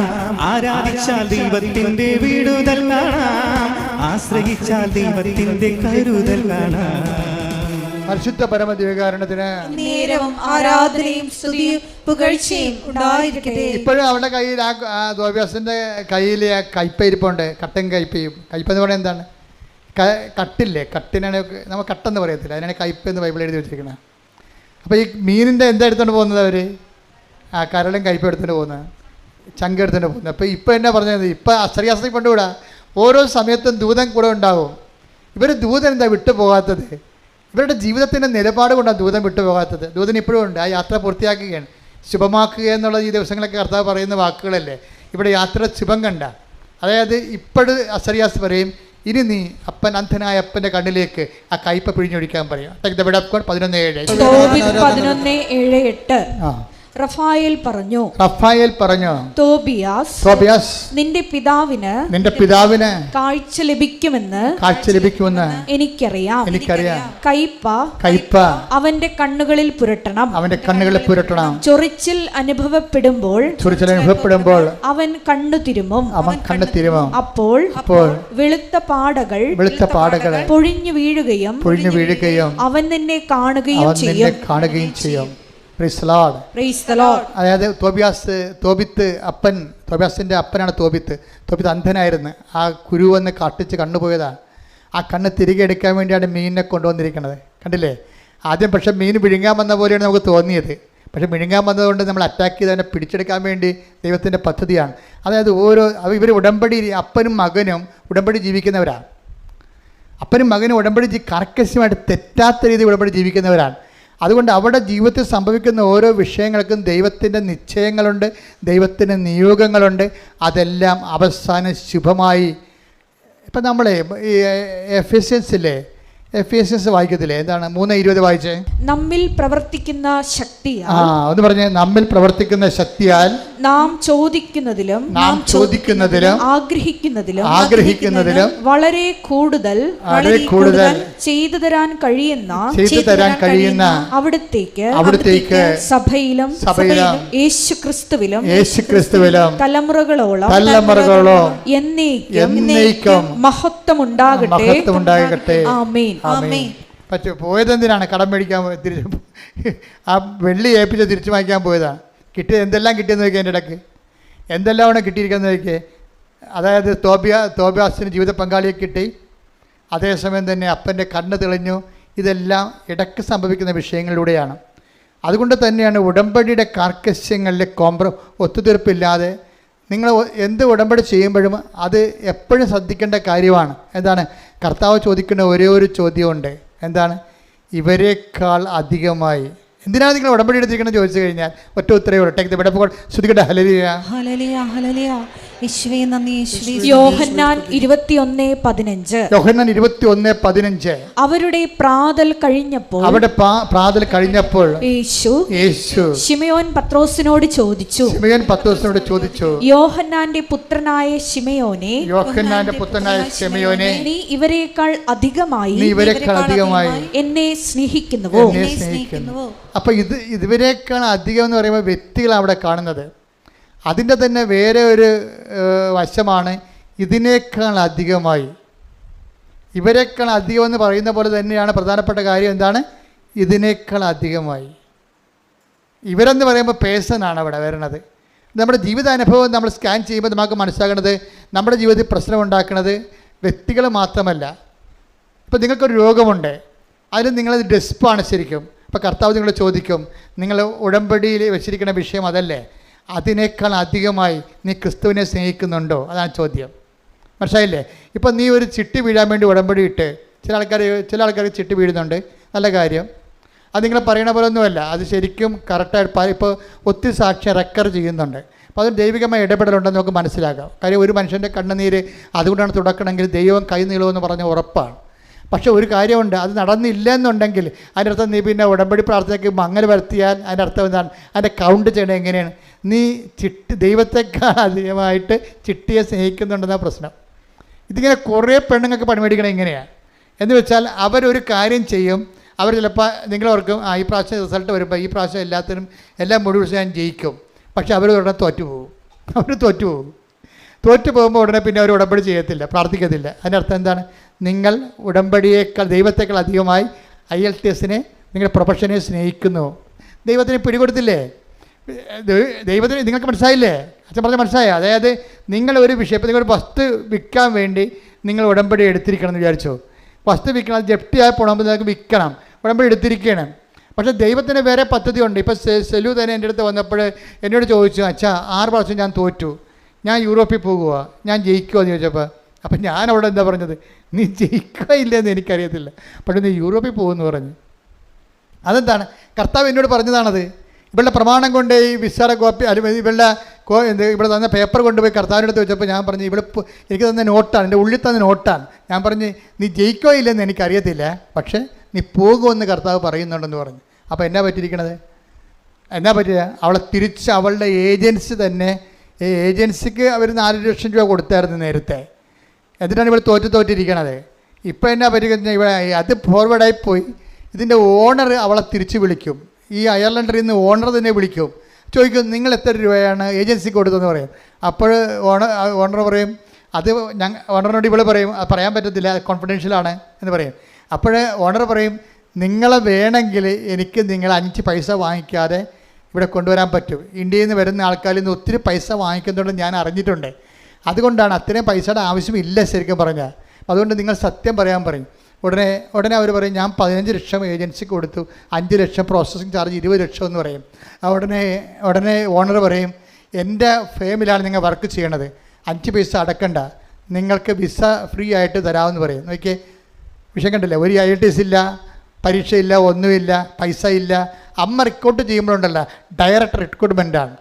അതുകൊണ്ടാണ് ഇവളോട് ഞാൻ പറയണത്, നീ പോകുമോ, നീ ജയിക്കുമോ ഇല്ലയെന്ന് എനിക്കറിയത്തില്ല, പക്ഷേ നീ യൂറോപ്പിൽ പോയിരിക്കും. അപ്പോൾ അത് സെറ്റായി കഴിഞ്ഞപ്പോൾ അവൾ ചിന്തിച്ച് മാതാവിൻ്റെ അടുത്ത് വന്ന് അവൾ പറഞ്ഞു, അമ്മേ ഞാൻ 5 ലക്ഷം കൊടുത്തല്ലോ, എനിക്ക് വേണ്ടി ചില പ്രോസസ്സിങ്ങിന് വേണ്ടി 2.5 ലക്ഷം ചിലവായി കാണും. അപ്പോൾ 2.5 ലക്ഷത്തിൽ നിന്ന് 1 ലക്ഷം എനിക്ക് തിരിച്ചു തന്നാൽ എനിക്ക് കുറച്ച് പർച്ചേസ് നടത്താൻ പറ്റുമല്ലോ. നമുക്ക് മനസ്സിൽ വരുന്ന കാര്യം വന്നതുപോലെ അങ്ങ് പറയണം. അവളോട് ഉടനെ പഴയ ഏജൻസി 5 ലക്ഷം മേടിച്ച ഏജൻസിയോട് പറയും, എനിക്കിങ്ങനെ അവിടുന്ന് ഫ്രീ വിസ തന്നു, ഞാൻ പോവുകയാണ്, എനിക്ക് എൻ്റെ പൈസ അത്രയും ചിലവായില്ലെങ്കിൽ 1 ലക്ഷം രൂപ എനിക്ക് തരാമെന്ന് ചോദിക്കും, തിരിച്ചു തരാമെന്ന് ചോദിക്കും. 5 ലക്ഷം രൂപ ചിലവായില്ലെങ്കിലേ 1 ലക്ഷം രൂപ എനിക്ക് തിരിച്ചു തരാൻ പറ്റുമെന്ന് ചോദിച്ചപ്പോൾ അയാൾ എന്ത് പറയുന്നറിയാമോ, മാഡം ഇതിനകത്ത് പ്രശ്നങ്ങളൊന്നുമില്ല, എനിക്ക് 1.5 ലക്ഷം രൂപയെ പ്രോസസ്സിങ് ആയിട്ടുള്ളൂ, ബാക്കി 3.5 ലക്ഷം രൂപ എൻ്റെ കയ്യിലുണ്ട്, അത് നിങ്ങൾക്ക് തിരിച്ചു തരാമെന്ന് പറയും. അത് മദർ ഇടപെട്ടുമ്പോൾ വിഷയമെല്ലാം മാറും.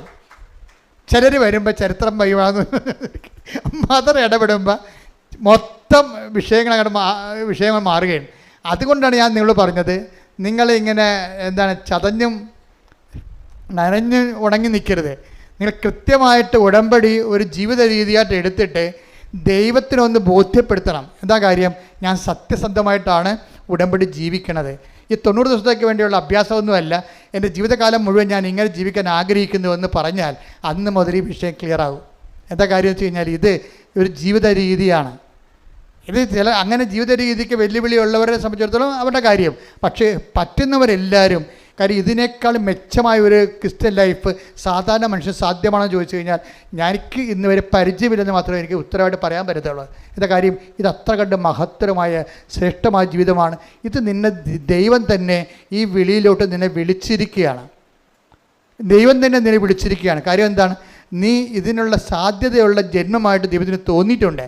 അതുകൊണ്ട് ദൈവത്തിന് നിന്നെ അർപ്പിച്ച വിശ്വാസം നീ കളങ്കപ്പെടുത്താതെ നീ പറ്റുന്നത്രയും ദൈവത്തോട് ഒപ്പിച്ച് സുവിശേഷ സാക്ഷിയായി ജീവിക്കാൻ വേണ്ടി ഇടിമുഴക്കം പോലെ സ്തുതിക്കട്ടെ. ഹല്ലേലൂയ, ഹല്ലേലൂയ, ഹല്ലേലൂയ, ഹല്ലേലൂയ, ഹല്ലേലൂയ. മഹത്വം, മഹത്വം, സ്തുതി, ആരാധന,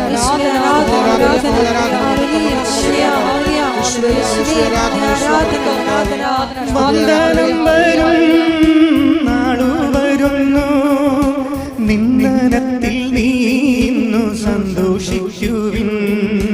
വന്ദനം വരും നാളു വരുന്നു, നിന്നനത്തിൽ നീന്നു സന്തോഷിക്കുവിൻ. സന്തോഷിക്കുവിൻ കുഞ്ഞെ, സന്തോഷിക്കുവിൻ. നിന്നനത്തിൽ നീന്നു സന്തോഷിക്കുവിൻ. നിസാരമാ നിസാരമാ നീറും ദുഃഖങ്ങൾ നിസാരമാ, നാളെ വരുന്ന മഹിമയൊക്ക ഇന്നീ ദുഃഖങ്ങൾ നിസാരമാ. രോഗസൗഖ്യ പ്രാർത്ഥന സമയമാണ്. എൻ്റെ മക്കളെ, കർത്താവ് നമ്മോട് വളരെ സുന്ദരമായിട്ട് ഹൃദ്യമായിട്ടും നിങ്ങളെ ആവേശഭരിതരായിക്കൊണ്ടാണ് കർത്താവിൻ്റെ ആത്മാഭിഷേകത്തിലെ ഈശോ നമുക്ക് വചനങ്ങൾ നൽകിയത്. നിങ്ങൾ കഷ്ടപ്പെട്ട് വിഷമിച്ച് വേദനിച്ച് കർത്താവിൻ്റെ ദിവസം ഇവിടെ എത്തിയത് ദൈവമാണ് നിങ്ങളെ കൊണ്ടുവന്നതെന്ന് ബോധ്യം ഉണ്ടാകണം. ഈ മാതാവിൻ്റെ മണ്ണിൽ ചവിട്ടിയിട്ടുണ്ടെങ്കിൽ നിങ്ങൾ ദൈവമാണ് ചവിട്ടിച്ചിരിക്കണമെന്ന് ബോധ്യം ഉണ്ടാകണം. അതുകൊണ്ട് തന്നെ നിങ്ങളുടെ ജീവിതത്തിലേക്ക് ദൈവം നിങ്ങളെ ഏറ്റെടുത്തിരിക്കുന്നു. സ്തുതിക്കട്ടെ. ഹല്ലേലൂയ, ഹല്ലേലൂയ, ഹല്ലേലൂയ, ഹല്ലേലൂയ. യേശുവേ നന്ദി, യേശുവേ ആരാധന, മഹത്വം, മഹത്വം, ആരാധന, ആരാധന, ഹല്ലേലൂയ, ഹല്ലേലൂയ, യേശുവേ ആരാധന, ഹല്ലേലൂയ, ഹല്ലേലൂയ, മഹത്വം, മഹത്വം, ആരാധന, ആരാധന, ഹല്ലേലൂയ. പരിശുദ്ധ പരമദിവ്യകാരുണ്യത്തിന് നേരവും ആരാധനയും സ്തുതിയും പുകഴ്ചയും ഉണ്ടായിരിക്കട്ടെ. എൻ്റെ പെൺമക്കളെ, അച്ഛൻ പ്രാർത്ഥിക്കാൻ പോകുന്ന വിഷയങ്ങൾ പറയാം.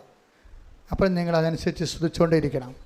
കർത്താവിൻ്റെ കൃപ നിങ്ങളിലേക്ക് ആവശ്യിക്കപ്പെടുകയും നിങ്ങൾക്ക് ഈ വിഷയത്തിൽ സാക്ഷ്യം പറയാൻ സാധിക്കുകയും ചെയ്യും. മനുഷ്യൻ്റെ കണ്ണുനീരിന് പരിഹാരം ഉണ്ടാക്കാൻ വേണ്ടിയാണ് ദൈവം ഈ കുഞ്ഞു സ്ഥാപനം സൃഷ്ടിച്ചിരിക്കുന്നത്. 10,000 സാക്ഷികളുടെ പിൻബലം നമുക്കുണ്ട്. അതുകൊണ്ട് തന്നെ നീ അച്ഛൻ എന്നോട് പറഞ്ഞിട്ടുള്ള വചനങ്ങൾ, എന്നിലൂടെ ദൈവം നിനക്ക് വെളിപ്പെടുത്തി തന്നിട്ടുള്ള വചനങ്ങൾ അനുസരിച്ച് ജീവിക്കാൻ വേണ്ടി കണ്ണുനീരോടെ നീ പ്രാർത്ഥിച്ചാൽ മാത്രം മതി. അതുപോലെ തന്നെ ഉടമ്പടി എന്താണോ അതിൻ്റെ ആത്മാവനുസരിച്ചുകൊണ്ട് ജീവിക്കാനുള്ള പ്രത്യേകമായ കൃപയാൽ ദൈവം നിന്നെ അഭിഷേകം ചെയ്യട്ടെ. ശ്രദ്ധിക്കട്ടെ. ഹല്ലേലൂയ, ഹല്ലേലൂയ, ഹല്ലേലൂയ, ഹല്ലേലൂയ, മഹത്വം, മഹത്വം, ആരാധന, ആരാധന, ഹല്ലേലൂയ, ഹല്ലേലൂയ, ഹല്ലേലൂയ, ഹല്ലേലൂയ. ഉടമ്പടി നിയമങ്ങൾ പാലിക്കാനുള്ള ഹല്ലേലൂയ, മഹത്വം, മഹത്വം, ആരാധന, ആരാധന. പരിശുദ്ധ പരമദിവ്യകാരുണ്യത്തിന് നേരവും ആരാധനയും സ്തുതിയും പുകഴ്ചയും ഉണ്ടായിരിക്കട്ടെ. അച്ഛൻ പ്രാർത്ഥിക്കാൻ പോകുന്ന വിഷയങ്ങൾ മക്കളില്ലാത്തവർക്ക് വേണ്ടി പ്രാർത്ഥിക്കാം. പങ്ക്രിയാസിലൊക്കെ കല്ലുള്ളവരുണ്ട്, കിഡ്നിയിൽ കല്ലുള്ളവരുണ്ട്. ഇങ്ങനെ ചില അവയവങ്ങളിൽ ഇതുപോലെ കല്ല് ഫോം ചെയ്യുന്നതുണ്ട്. അവിടെയെല്ലാം കർത്താവിൻ്റെ വിശുദ്ധമായ രക്തം അടിപ്പെടുന്ന പോലെ വൈതാക്കാലം പോലെ നിബന്ധിച്ചുകൊണ്ട് നിന്നെ അതിൽ നിന്ന് ഓപ്പറേഷൻ ഇല്ലാതെ നിന്നെ കർത്താവ് സുഖപ്പെടുത്താൻ വേണ്ടി പ്രാർത്ഥിക്കും. നടുവ് വേദനയുള്ളവരുടെ നടുവ് പിൻകഴുത്തുകൾ ഇങ്ങനെ മുന്തിയിരിക്കുന്നുണ്ട്. അവരെല്ലാം അത് നടുവിന് ഡിസ്കിന് പ്രശ്നമുള്ളവരാണ്. പലപ്പോഴും ഇങ്ങനെ മുതുക് കുഞ്ഞു പിൻകഴുത്ത് ഉന്തിയിരിക്കുന്നത്. അവരെ സമർപ്പിച്ച് പ്രാർത്ഥിക്കും. അവർ പ്രാർത്ഥനയുടെ പരിധി വന്നിട്ടുണ്ട്. അതുപോലെ തന്നെ മുടി വല്ലാണ്ട് കൊഴിഞ്ഞു പോകുന്നവർ, വല്ലാതെ മുടി കൊഴിഞ്ഞു പോകുന്നവർ, ശരീരം ചൂടാകുന്നവർ, പ്രഷർ വിട്ടുമാറാത്തവർ, ഷുഗർ രോഗികൾ, അതുപോലെ ശരീരങ്ങളെ അസ്ഥികളെല്ലാം ദ്രവിക്കുന്നവർ, അസ്ഥി സന്ധികളിൽ നീര് വെക്കുന്നവർ, അവർക്ക് വേണ്ടി പ്രാർത്ഥിക്കും. അതുപോലെ തന്നെ പ്രഷർ മാറ്റമില്ലാത്ത രീതിയിൽ നിൽക്കുന്നവർ, കിടപ്പ് രോഗികളുണ്ട്, അവർക്ക് വേണ്ടി പ്രാർത്ഥിക്കും. മക്കളില്ലാത്തവർക്ക് വേണ്ടി പ്രാർത്ഥിക്കും. കല്യാണം ഒത്തുവരാത്തവർക്ക് വേണ്ടി പ്രാർത്ഥിക്കും. ജീവിത പങ്കാളി നഷ്ടപ്പെട്ടവർക്ക് വേണ്ടി പ്രാർത്ഥിക്കും. ജീവിത പങ്കാളി മരിച്ചവർക്ക് വേണ്ടി പ്രാർത്ഥിക്കും. അവർക്കെല്ലാം അവരുടെ ജീവിതത്തിലെല്ലാം ദൈവത്തിൻ്റെ ഇടപെടൽ, ഏത് തരത്തിലും ദൈവത്തിന് നിന്നെ സഹായിക്കാം. മറ്റു മനുഷ്യർ എന്നെ ശക്തനാക്കുന്നുണ്ട്, എനിക്കെല്ലാം ചെയ്യാൻ കഴിയുമെന്ന് പറഞ്ഞത്, നിൻ്റെ സങ്കടം എന്താണോ, നിൻ്റെ വിഷയം എന്താണോ, നിന്നെ ഏത് തരത്തിലും സഹായിക്കാൻ, ഏത് അവസ്ഥയിലും സഹായിക്കാൻ നിൻ്റെ ദൈവത്തിന് മാത്രമേ കഴിയൂ. ക്യാൻസറുകൾക്ക് വേണ്ടി പ്രാർത്ഥിക്കാം. അതുപോലെ തന്നെ ശരീരം മുഴുവൻ വിസർപ്പ രോഗങ്ങൾ, സോറിയാസിസ് രോഗികൾക്ക് വേണ്ടി പ്രാർത്ഥിക്കാം. പിസ്തുല രോഗികൾ, PCOD രോഗികൾ, അതുപോലെ തന്നെ അർസസ് രോഗികൾ, അൾസർ രോഗികൾക്ക് വേണ്ടി പ്രാർത്ഥിക്കാം. എല്ലാ രോഗികൾക്ക് വേണ്ടി പ്രാർത്ഥിക്കുന്ന സമയം, അതുപോലെ തന്നെ ജോലി ഇല്ലാത്തവർ, ജോലി അന്വേഷിക്കുന്നവർ, ഓരോരോ പേപ്പറുകൾ, രേഖകൾ അന്വേഷിക്കുന്നവർ, കാത്തിരിക്കുന്നവർ, പരീക്ഷയുടെ റിസൾട്ടുകൾ കാത്തിരിക്കുന്നവർ, വസ്തു വിൽക്കാനുള്ളവർ, വസ്തു വാങ്ങാനുള്ളവർ, വീട് വിൽക്കാനുള്ളവർ, വീട് വെക്കാനുള്ളവർ, വീടിന് സമാധാനം ഇല്ലാത്തവർ, എല്ലാ മേഖല പൈശാചിക ബന്ധങ്ങൾ അഴിഞ്ഞു പോകാൻ വേണ്ടി പ്രാർത്ഥിക്കും. ഇട്ടുമുഴുക്കാൻ പോലെ സ്തുതിക്കട്ടെ. നിന്റെ ഉന്നതമായ നാമത്തിന് സ്വസ്ഥം ചെയ്യുന്ന കർത്താവേ, നിന്റെ വിശുദ്ധ പൗരോഹിത്യത്തെ മഹത്വപ്പെടുത്തണമേ കർത്താവേ. സഭയിലുള്ള സാന്നിധ്യം പ്രകടമാക്കണമേ കർത്താവേ. 39 വർഷം ഞാൻ അർപ്പിച്ച കൃപാന്റെ യോഗ്യതയാൽ കൃപാസനത്താറെ ജീവനോടെ പ്രത്യക്ഷപ്പെട്ട പരിശുദ്ധ അമ്മയുടെ മാധ്യസ്ഥതയിലെ അടിപ്പഴ പോലെ വൈദാഘാതം പോലെ ദൈവികമായ സത്യം നിങ്ങൾ സ്ഥിരപ്പെടുകട്ടെ എന്ന് പ്രാർത്ഥിക്കുന്ന ഉച്ച മുതൽ ഉള്ളംകാല് വരെ കർത്താവിൻ്റെ രക്തം പടരട്ടെ. ഈശോയുടെ ശ്രദ്ധയുടെ ഈശോ കുഞ്ഞു കമ്പോളങ്ങൾ നടത്തുന്നവര്, കടകൾ നടത്തുന്നവര്, വ്യാപാരങ്ങൾ നടത്തുന്നവര്, വരുമാനമായി നിന്നുപോയവര്, സാമ്പത്തികമായി ഞെരുക്കമുള്ളവര്, കുഞ്ഞുങ്ങളെ ഓർത്ത് വിഷമിക്കുന്നവര്, ലഹരി ഓർത്ത് അടിപ്പെട്ടു പോയവര്, ഇങ്ങനെ ഓരോരോ കുടുംബങ്ങളിൽ പിരിഞ്ഞു പോയവര്, പിരിഞ്ഞു പോയി കേസിലായിരിക്കുന്നവര്, പോസ്കോ കേസ് അകപ്പെട്ടു പോയവര്, ഓരോ വിഷയങ്ങൾക്ക് വേണ്ടി പ്രാർത്ഥിക്കുന്ന കർത്താവേ, ഉന്നതമായ നാമത്തില്, സഭയുടെ അധികാരത്തില്, കുരിശിന്റെ അടയാളത്തില്, ദൈവത്തിന്റെ ശക്തിയാൽ രേഖകൾ ഒപ്പിടാനുള്ളവര്, പ്രമാണം നടക്കാനുള്ളവര്, കേസുകൾ പറഞ്ഞു തീർക്കാനുള്ളവര്, കാണാതെ പോയ വ്യക്തികളെ, കാണാതെ പോയ വസ്തുക്കൾ, കാണാതെ പോയ ജീവിതത്തിന്റെ അവസ്ഥകള്, സസ്പെൻഷനിലായിരിക്കുന്നവര്, കേസ് നടക്കുന്നവര്, ജോലി നഷ്ടപ്പെട്ടവര്, ജോലി ഇല്ലാതെ വീട്ടിൽ നിൽക്കുന്നവര്, എന്റെ കർത്താവിന്റെ ഉന്നതമായ നാമത്തില്, സഭയുടെ അധികാരത്തില്, കുരിശിന്റെ അടയാളത്തില്, ദൈവശക്തിയാൽ മാർഗ തടസ്സങ്ങള്, ജീവിത ദുരിതങ്ങള്, തടസ്സങ്ങള് യേശു ക്രിസ്തുവിന്റെ ഉന്നതമായ നാമത്തിൽ മാറിപ്പോകട്ടെ. മാർഗരോഗങ്ങള്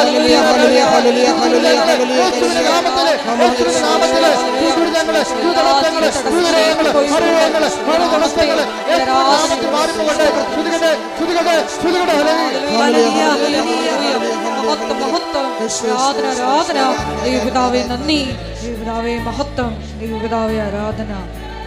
നീ വന്നു ശാന്തികൂ, നീ വന്നു സൗഖ്യമേകൂ, നീ വന്നു ജീവനേകൂ, ഞങ്ങളിൽ വാസമാകൂ. നീ വന്നു ശാന്തികൂ, നീ വന്നു സൗഖ്യമേകൂ, നീ വന്നു ജീവനേകൂ, ഞങ്ങളിൽ വാസമാകൂ. മൗനമായി പ്രാർത്ഥിക്കട്ടെ. മുട്ട നിൽക്കുക, കൈകൾ കൂപ്പി കർത്താവിനെ നോക്കിക്കൊണ്ട് മൗനമായി പ്രാർത്ഥിക്കട്ടെ. അഭിഷേകത്തിൻ്റെ വലിയ സ്വർഗീയ നിമിഷങ്ങളിൽ നമ്മളായിരിക്കുന്ന ജോലിയില്ലാത്തവർക്ക് വേണ്ടി പ്രാർത്ഥിക്കട്ടെ. കടകമ്പോളങ്ങൾ, ചെറിയ വ്യാപാരങ്ങൾ, വ്യവസായങ്ങൾ, വരുമാന മാർഗം നഷ്ടപ്പെട്ടവരുണ്ട്, വരുമാന മാർഗം കെട്ടുപോയവരുണ്ട്. അവർക്ക് വേണ്ടി അച്ഛൻ പ്രാർത്ഥിച്ചുകൊണ്ടിരിക്കുന്ന സമയമാണ്.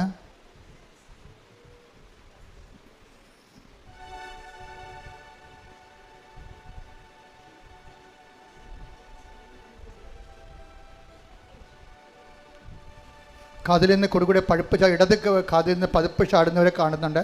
കർത്താവ് അവരെ സുഖപ്പെടുന്നവരുടെ കർത്താവിന് സന്ദേശമുണ്ട്. ശ്രുതിക്കട്ടെ ഹല്ലേലൂയ. ഹല്ലേലൂയ ഹല്ലേലൂയ ഹല്ലേലൂയ. രോഗസൗഖ്യ സന്ദേശത്തിന് നന്ദി പറയുന്നു. ഹല്ലേലൂയ. ഓപ്പറേഷൻ ചെയ്തതാണ്, ഓപ്പറേഷൻ കഴിഞ്ഞതാണ്, എങ്കിലും അവിടെ പഴുപ്പൊന്നുമില്ല, പക്ഷേ വേദന ഉണ്ട്. അത് വിട്ടുമാറാത്ത രീതിയിൽ വേദന, റീ ഓപ്പറേഷൻ വേണമെന്നുള്ള രീതിയിലേക്കാണ് കാര്യങ്ങൾ പോകുന്നത്. കർത്താവ് വ്യക്തിയെ സ്പർശിക്കുന്നുണ്ട്. ശ്രുതിക്കട്ടെ ഹല്ലേലൂയ. ശത്രുത കനപ്പിച്ച് ഇപ്പോഴും കൊണ്ട് നടക്കുന്നുണ്ട്. ശത്രുത കനപ്പിച്ച് കൊണ്ടുനടക്കുന്നുണ്ട്. അവർ ഏണിപാമ്പും കളി പോലെയാണ്. 99 ചെന്നിട്ട് നേരെ വിഴുങ്ങി പാമ്പ് 2 കൊണ്ട് മഞ്ചരിക്കണം. കൃപയുടെ ജീവിതം 0-2 കിടക്കുകയാണ്. അതുകൊണ്ട് തന്നെ ജീവിതം മാറാതെ ഒരു മാർഗ്ഗവുമില്ല. ക്ഷമയുടെയും ദയയുടെയും നന്മയുടെയും വിശ്വസ്തയുടെയും ആത്മസംയമനത്തിൻ്റെയും സർവ്വപരി സുവിശേഷത്തിൻ്റെ ശക്തമായ വരങ്ങളാൽ അഭിഷേകം ചെയ്യാൻ വേണ്ടി ഇടിമുഴക്കം പോലെ സ്തുതിക്കട്ടെ.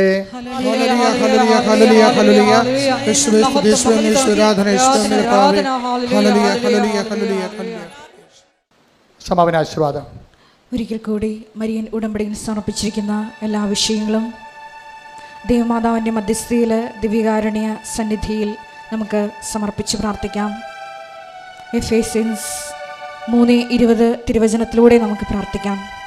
നമ്മിൽ പ്രവർത്തിക്കുന്ന ശക്തിയാൽ നാം ചോദിക്കുന്നതിലും ആഗ്രഹിക്കുന്നതിലും കൂടുതൽ ചെയ്തു തരാൻ കഴിയുന്ന അവിടത്തേക്ക് സഭയിൽ എന്നേക്കും മഹത്വമുണ്ടായിരിക്കട്ടെ.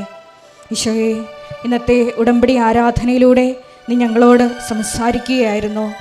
നമ്മളെ വിഴുങ്ങാൻ വരുന്ന പ്രശ്നങ്ങളെല്ലാം ദൈവത്തിൻ്റെ ശക്തി അധികമായി നമ്മിൽ പ്രവർത്തിച്ച് വൻ കാര്യങ്ങൾ നമ്മിൽ ചെയ്യാനുള്ള ദൈവത്തിൻ്റെ പദ്ധതികളാണെന്ന് നീ വെളിപ്പെടുത്തി തരികയായിരുന്നു.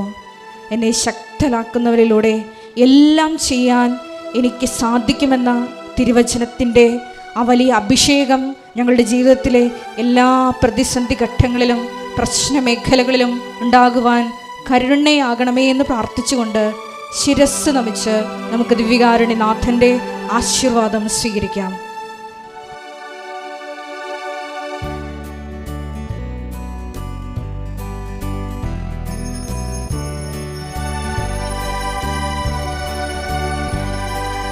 നീ വന്നു ശാന്തിയേകൂ,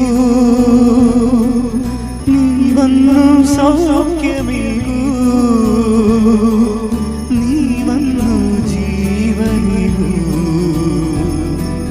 ഞങ്ങളിൽ നീ വന്നു ശാന്തിയേകൂ, നീ വന്നു സൗഖ്യമേകൂ, ജീവനേകൂ,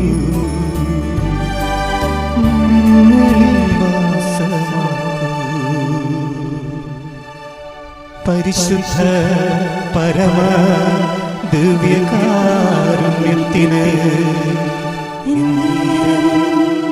ആരാധനയും സ്തുതിയും പുകഴ്ചയും ഉണ്ടായിരിക്കട്ടെ. പരിശുദ്ധ പരമ ദിവ്യകാരുണ്യത്തിന്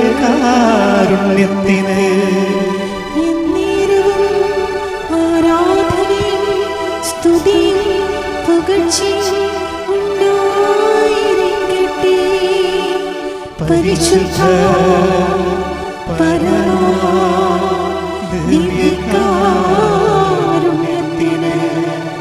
എന്നേരവും ആരാധനയും സ്തുതിയും പുകഴ്ചയും ഉണ്ടായിരിക്കട്ടെ.